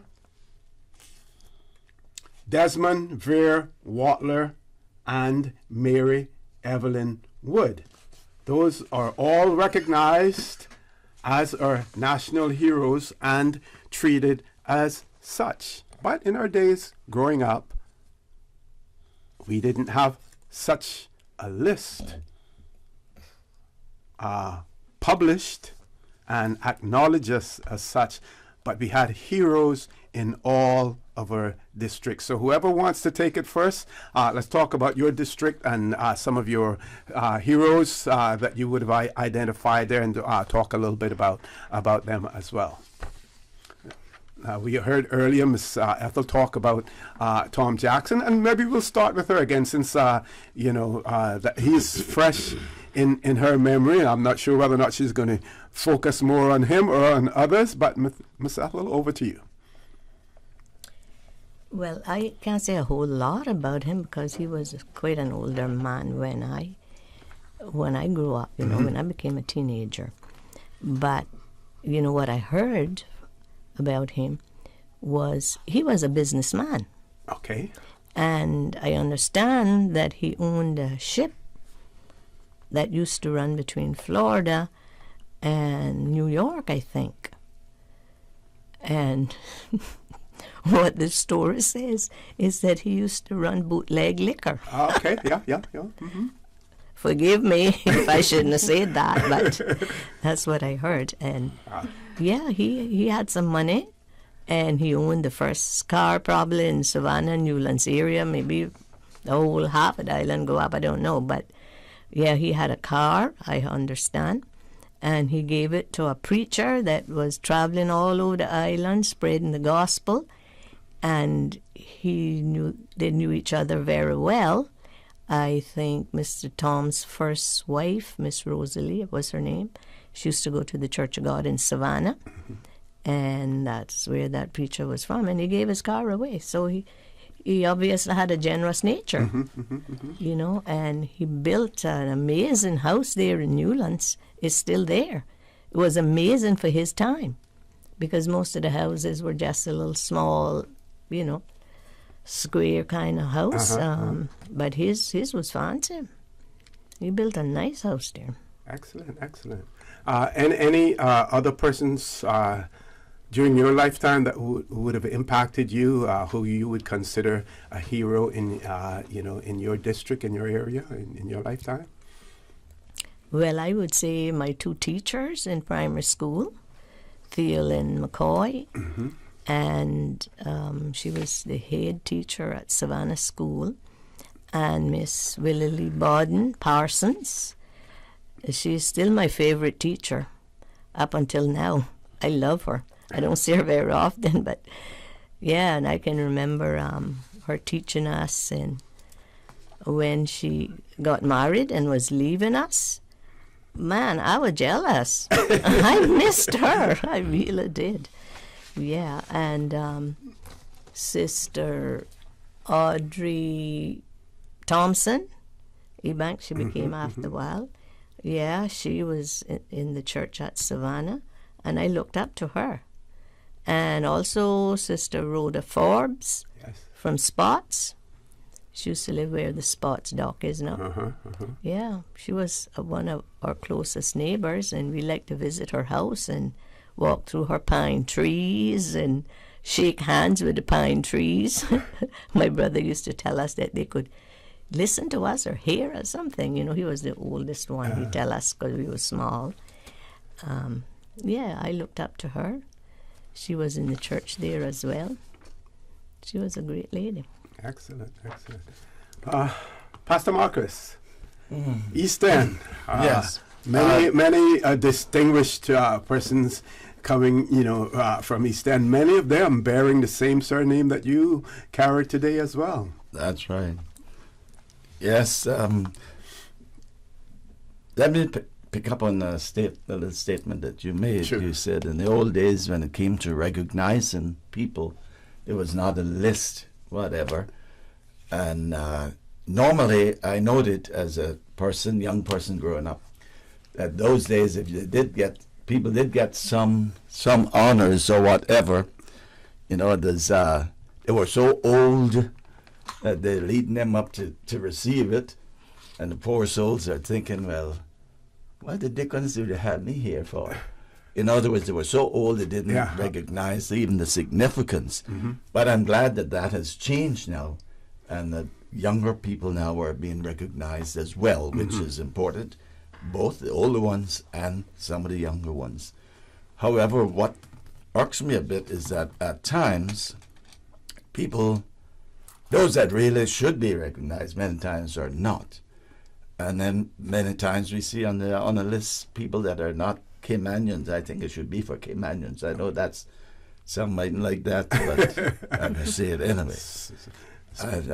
People come among us and they work and they're rewarded, big monies and stuff like that. But it's the local Caymanians, I think, that should be highlighted. Mm-hmm. So one of my favorite hero was Mr. James M. Bodden. Okay, yeah. Mr. Jim, as we call him. And I have always be thankful to him as long as I live.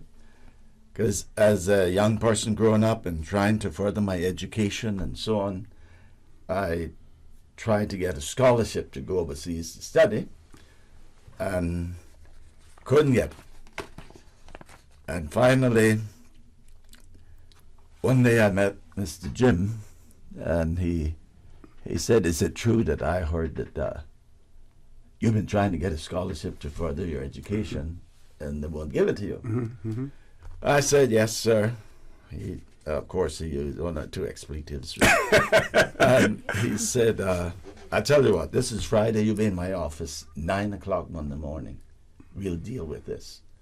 So I was there 20 minutes to 9, and they told him that I was there, and he came out. He said, "Mac, I'll be with you in just a minute."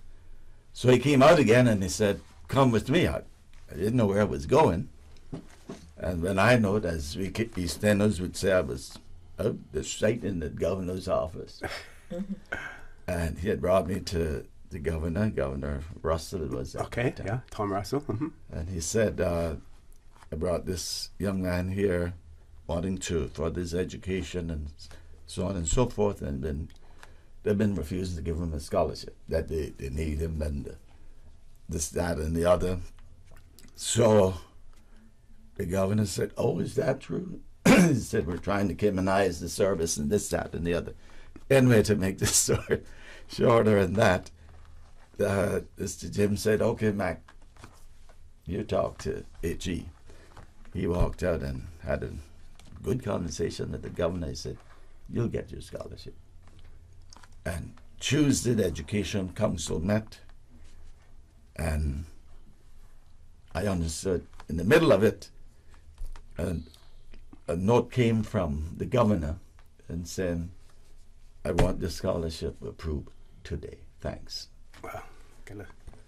So, want the scholarship approved today. So, and it was because of Mr. Jim, really, the effort that he put in. So, to me, he's been a hero, and not only in that aspect, but he was a visionary. A visionary, really a person that was concerned about Caymanians, wanted the best of Caymanians, and he did so much to bring us up.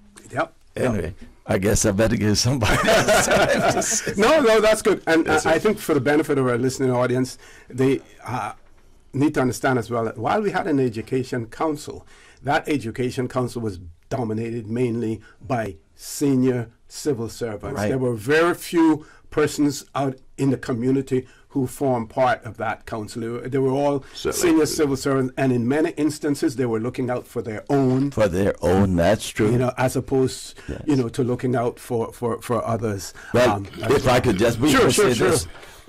In fact, years later, someone was reading through the notes of that education meeting, and a member there said, "Chow, where this little East End boy going, talking about getting master's degree?" So, as you said, that's how it was. It was to select people, and they selected who they want to select. Yeah. Ms. Susan, we're going to take that commercial break now, because when we return, we're going to come to Mr. John Ebanks to talk about his heroes as well. Please, folks, please stay tuned for the record. We'll be back shortly.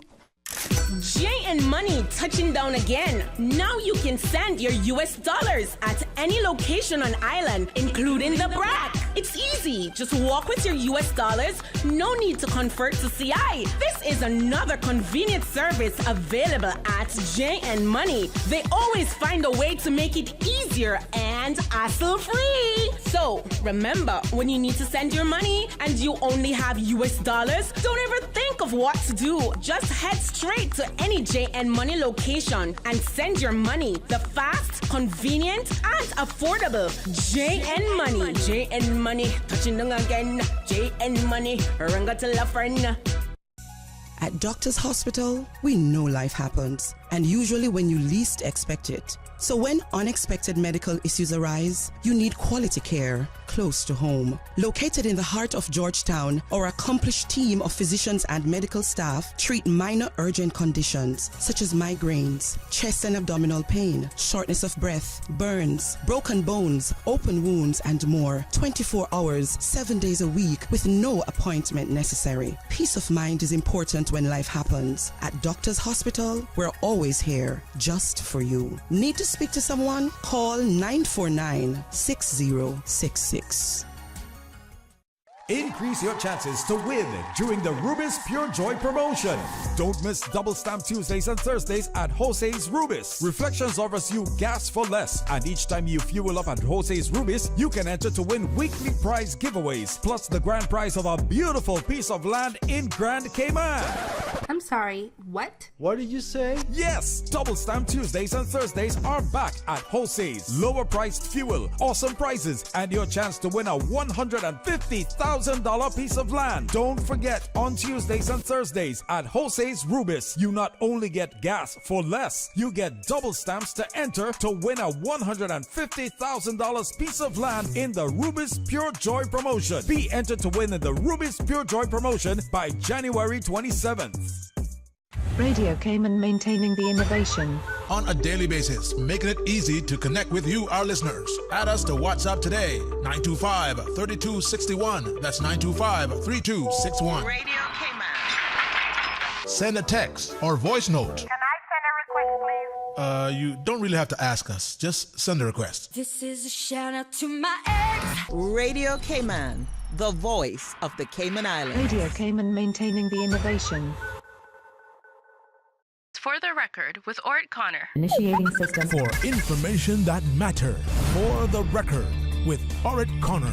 Continues right now on Radio Cayman.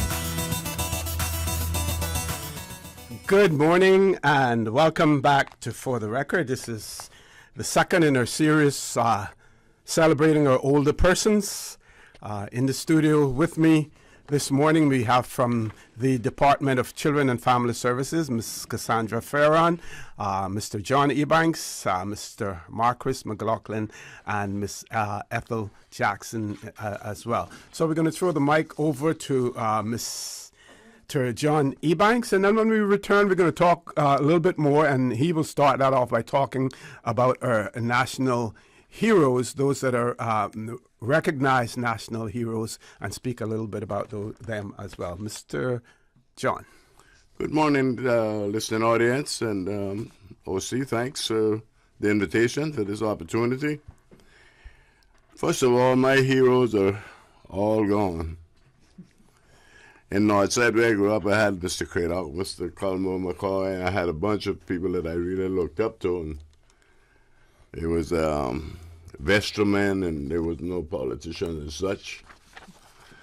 And there was police once in a while. But my hero, going back to the basics here, is none other than Miss Sybil McLaughlin, and her contribution, her foresight in during the parliamentary procedures and development in this country, and in life in general. My second hero was Miss Joyce Hilton. When it comes to older people, it touches Miss Joyce to me, because I worked with Miss Joyce for about 47 years in the social service department. Okay. I started with her. With the Christmas deliveries that we do for the older people now, I started with Miss Joyce when there was only like 19 people in this island, throughout the island, that she used to deal with. We used to sit in her porch out on the waterfront first. Then she moved to Tropical Gardens. She used to sit and package those during the Christmas, just prior to Christmas, and go to deliver them. And it had to be on Christmas Day, and it still is Christmas Day. The Lions has stuck with me with that, because we have still believe in, if it's not Christmas Day, it's not possible. Right. That's the only day that they look for a gift. And she, of course, was our first probation officer. Yes.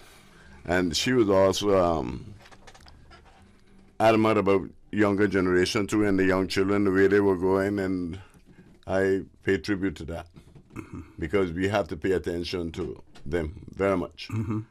And Miss Joyce did her utmost best to make sure that these were in place, things were in place, and I thank Miss Cassandra and them now that has taken on the mantle and continue with that. In her sake, because she was a slave driver when it came to dealing with the poor people and the indigent. I'll speak more about my heroes and a little later on. I wanted to know that for the public, Miss Joyce Hilton taught me so much about caring.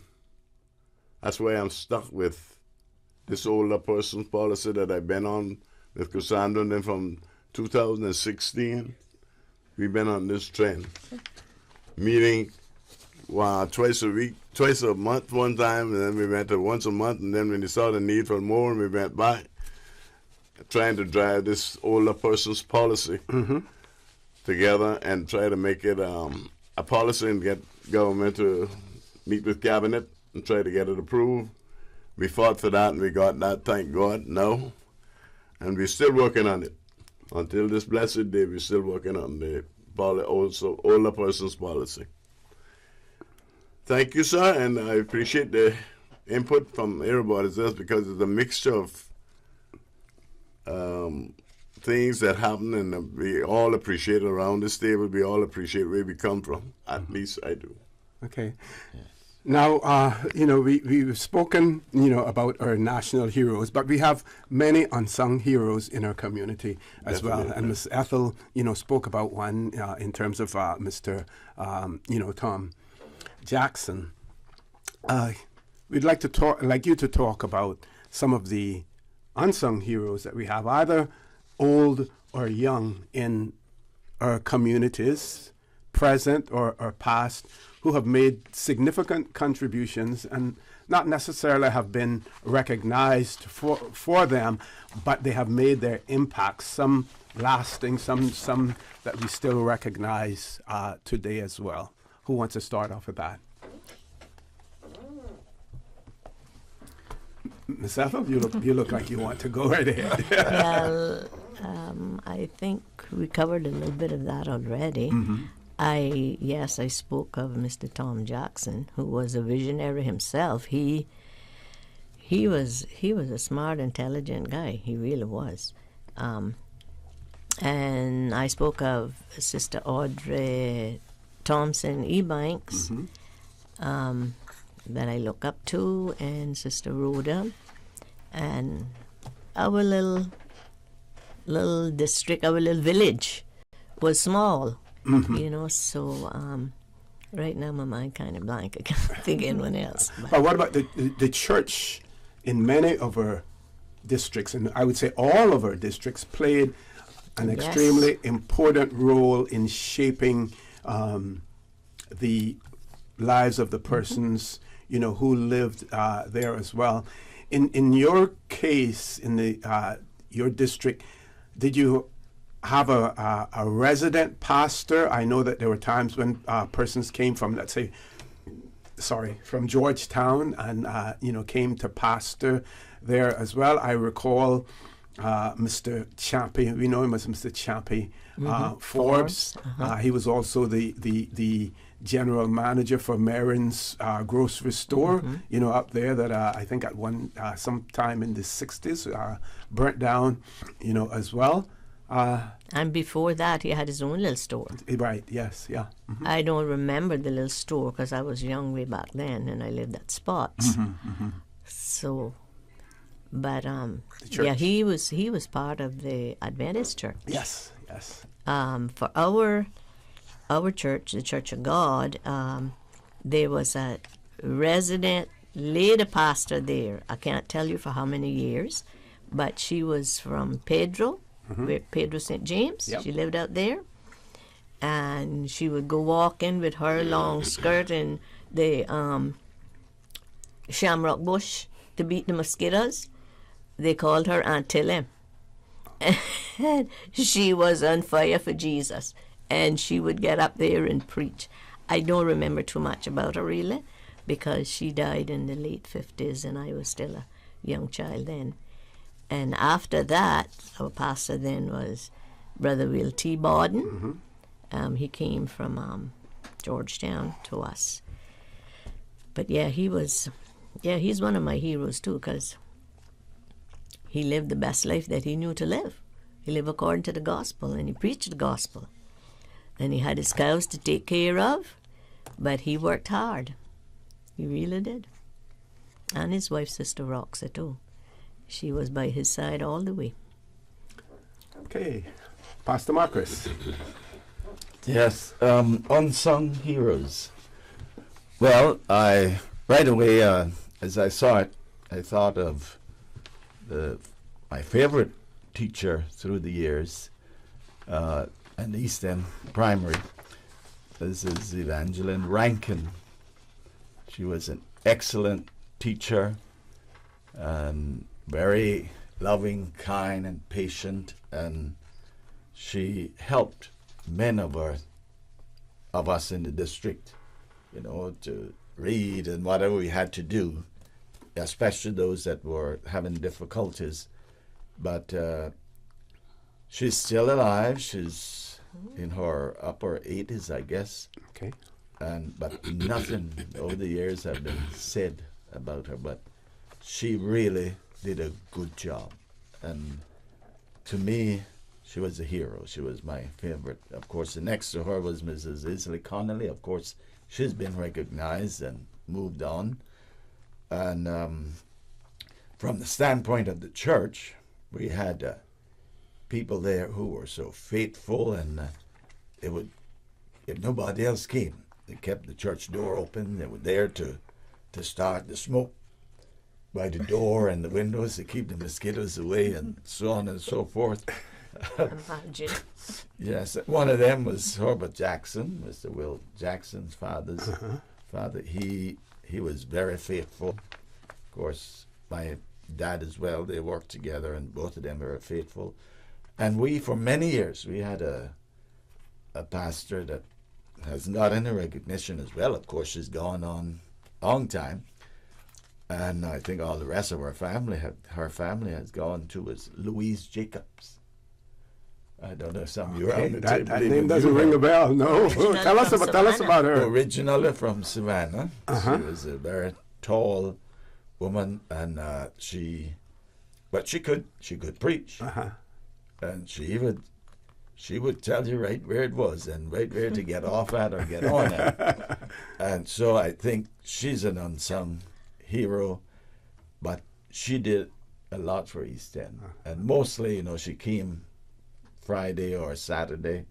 She went back maybe Monday or Sunday night, whatever, but still she was there. And we used to call her Louise Jacob. Every time she walked, she shake up. But really, she did a lot for, you know, for the church there in East End. Okay. So, Mr. John, I know in North Side you have several denominations there as well. In some of my readings, I've seen where the Pilgrim Holiness Church played a huge role in the church in North Side as well. But there are others as well, huh? Yes, that's where I grew up. Mm-hmm. It was about 3 houses down from me then. I was about 6. You know, and then added in between. And Mr. Faulkner was a preacher at the time. He came out of Jamaica. When I was a little boy, and then Miss Louise, Mr. Cradoff's wife, was my Sunday school teacher. Okay. Miss Varney, which is Mr. Bertram's wife. And then I had Miss Toller, which was Willie Penny's mother. And we had a great time because we used to have conventions and we go to Westby, Pilgrim Holiness Church once in a while. We look forward to that on Mr. Cradoff's truck because with no bus. Yeah. And he again was one of my heroes. He carried everyone else personally to school, Georgetown, Santa School. Yeah, remember that? Jamaica local, yeah. Jamaica local. Which only passed my first year. Didn't go to second, third year. Didn't take it second year. Was hard. Didn't go to third year because I went to sea. Okay. And the people that in the church there in Northside, particularly in that Sunday school, was a must every Sunday morning. You go to Sunday school. So you could brush your shoes on the pair of shoes that you had. You could brush them up from Saturday because Sunday morning you were dressed to go to church. And I used to remember stopping picking these, I guess they call them hibiscus, the dry ones, and polish my shoes with that. Oh, really? Wow. Yep, yeah. try it. It works. It still works. And we didn't have shoe polish as such. And my young unsung hero would be Alfonso Wright. Okay. Mr. Fonzo. I have personal reason to that. Okay. Good guy. Right. We're going to take a commercial break now. So when we return, we're going to talk a little bit about the young unsung heroes as well. But we also want to talk about, because of the fact that it is a new year, we want to hear from you about New Year's resolutions. We know that it isn't easy to be the change that we want to see in the world, and we want to hear from your experiences what you would like to say is the biggest secret to success for anyone to become a national or to become a hero in their own community. Now, most people don't start out with the intention of being a hero, but because of the works that they have done, they end up being a hero in someone's views, in someone's mind as well. So we're going to take our last commercial break. Folks, please stay tuned for the record. We'll be back shortly. West Bay, home to Barkas National Park, the touristy flair, a family community, a political powerhouse. From sports enthusiasts to car aficionados, affection for silver thatch rope. No matter how far you may venture, West Bay will always be where the heart is. Home will always be in West Bay. West Bay Pharmacy, caring for your home and your family. West Bay Pharmacy in Centennial Towers. Convenient, quality care is just around the corner. Tune in every Monday through Friday at 12 p.m. for Radio Cayman's Midday Newscast. Radio Cayman, the People's Station, your trusted official source for the latest news. The 12 p.m. news is proudly brought to you by Health City Cayman Islands. World-class healthcare within your reach. For the Record with Orrett Connor. Initiating system. For information that matter. For the Record with Orrett Connor continues right now on Radio Cayman. Good morning and welcome back to For the Record. We're on the last leg of the show this morning. In the studio with me, we have the social work manager from the Department of Children and Family Services, Ms. Cassandra Ferron. Also in the studio with us, Ms. Ethel Jackson, Pastor Marcus McLaughlin, and Mr. John Ebanks.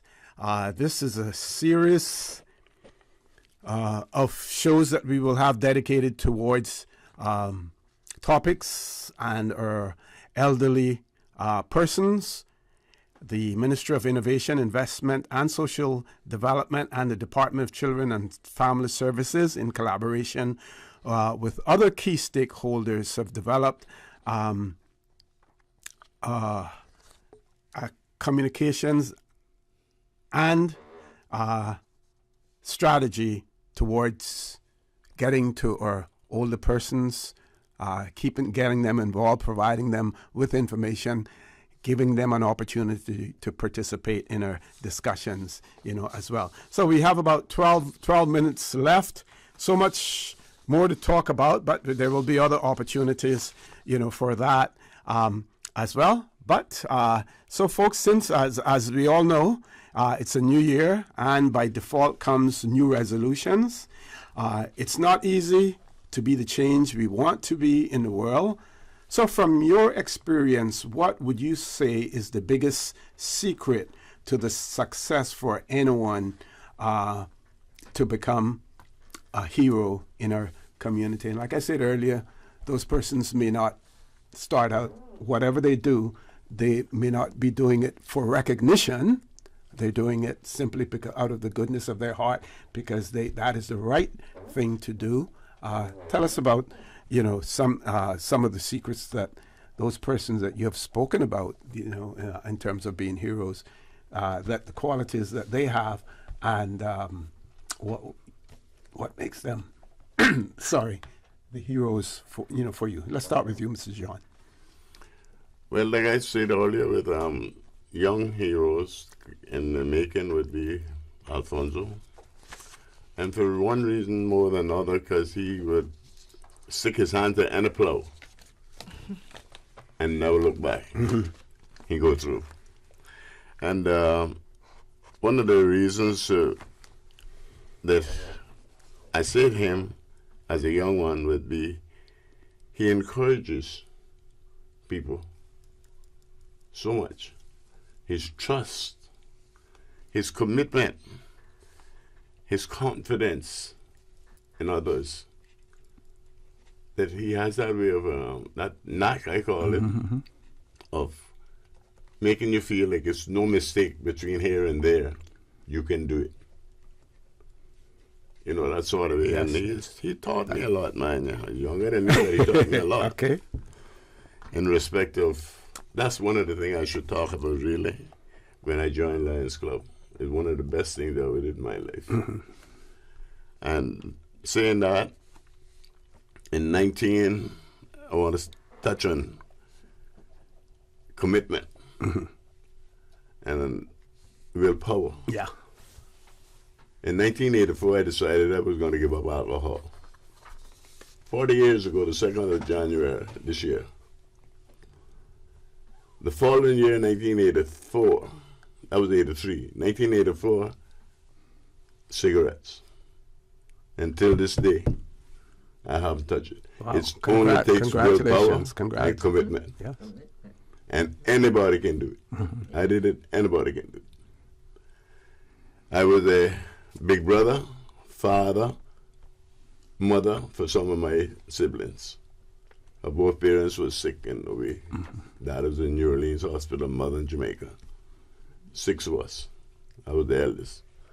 And that taught me how to deal with everyday problems, challenges, like ironing, sewing on buttons, the uniforms that we did not know about, no seamstress. And those things is embedded in my mind that I will live for and die for. Anybody that needs help, come to me. I don't know where I get the time, but I find the time to do it. Excellent, excellent. And if you want something done, you give it to a busy person. Don't give it to nobody that's all the time. Yes, they ain't yes, gonna find time to do it. You yeah. give it to a busy person, they'll make time and find time to do it. Excellent, excellent. Miss Ethel? Oh, see, I'm not sure about secret things, but for somebody that want to be outstanding in their community, I would say they need to be sincere. They need to be honest. They need to be humble and caring and hard-working, like John said. Yes. Whatever field you chose or whatever job, whatever you want to do, you work hard at it. And the caring part, helping people, that's very great to hear you. That is excellent to hear you say that, John. I haven't heard many people say that. But that's very good. Helping people. This lady here, Miss Sybil Joyce Hilton, I remember her as a child. And I would pick her out of this group as one of my favorites. Also, Mr. Jim. He was our representative for years. He was a visionary. He helped whoever he could. Yes. He really did. He was sincere about that, you know.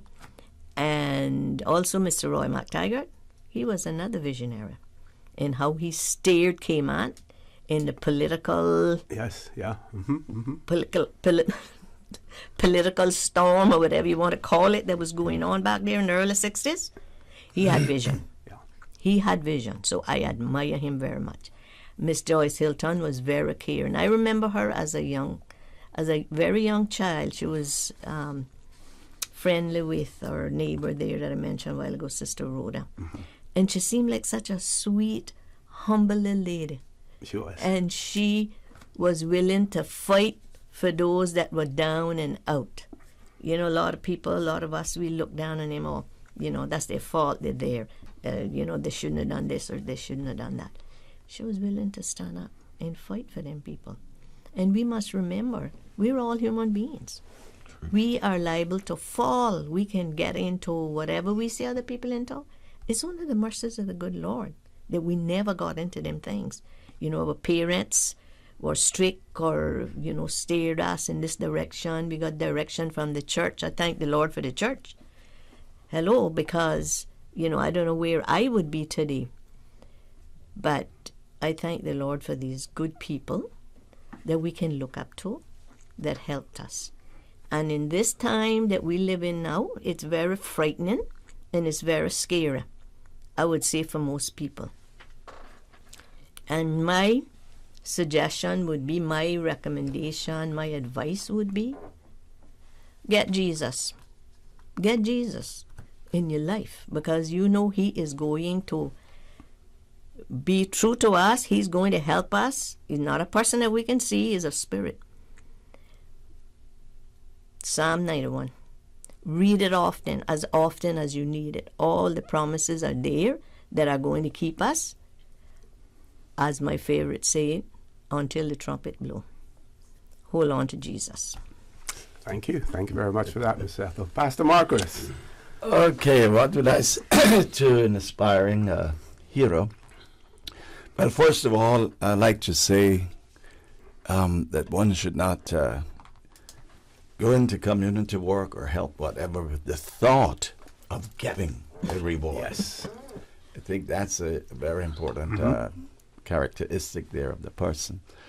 But I see heroes, first of all, you need to get involved. You just can't stand off. We need to get involved in the community. We need to have that willingness to help, as been said here. We need to be persistent. And we need to remember, or we should remember, that sometimes when you're out there trying to help people in the community and so on, you'll get a bad name for it. Oh, he's doing this to get so-and-so. And I have helped many over the years, but I don't blow my trumpet. I like to get involved with the elderly, and stuff like that. And because of this, people say, oh, he's trying to get what they... But if it had been that, I would have been a multi-millionaire. I said, no, I didn't come here to get what you have.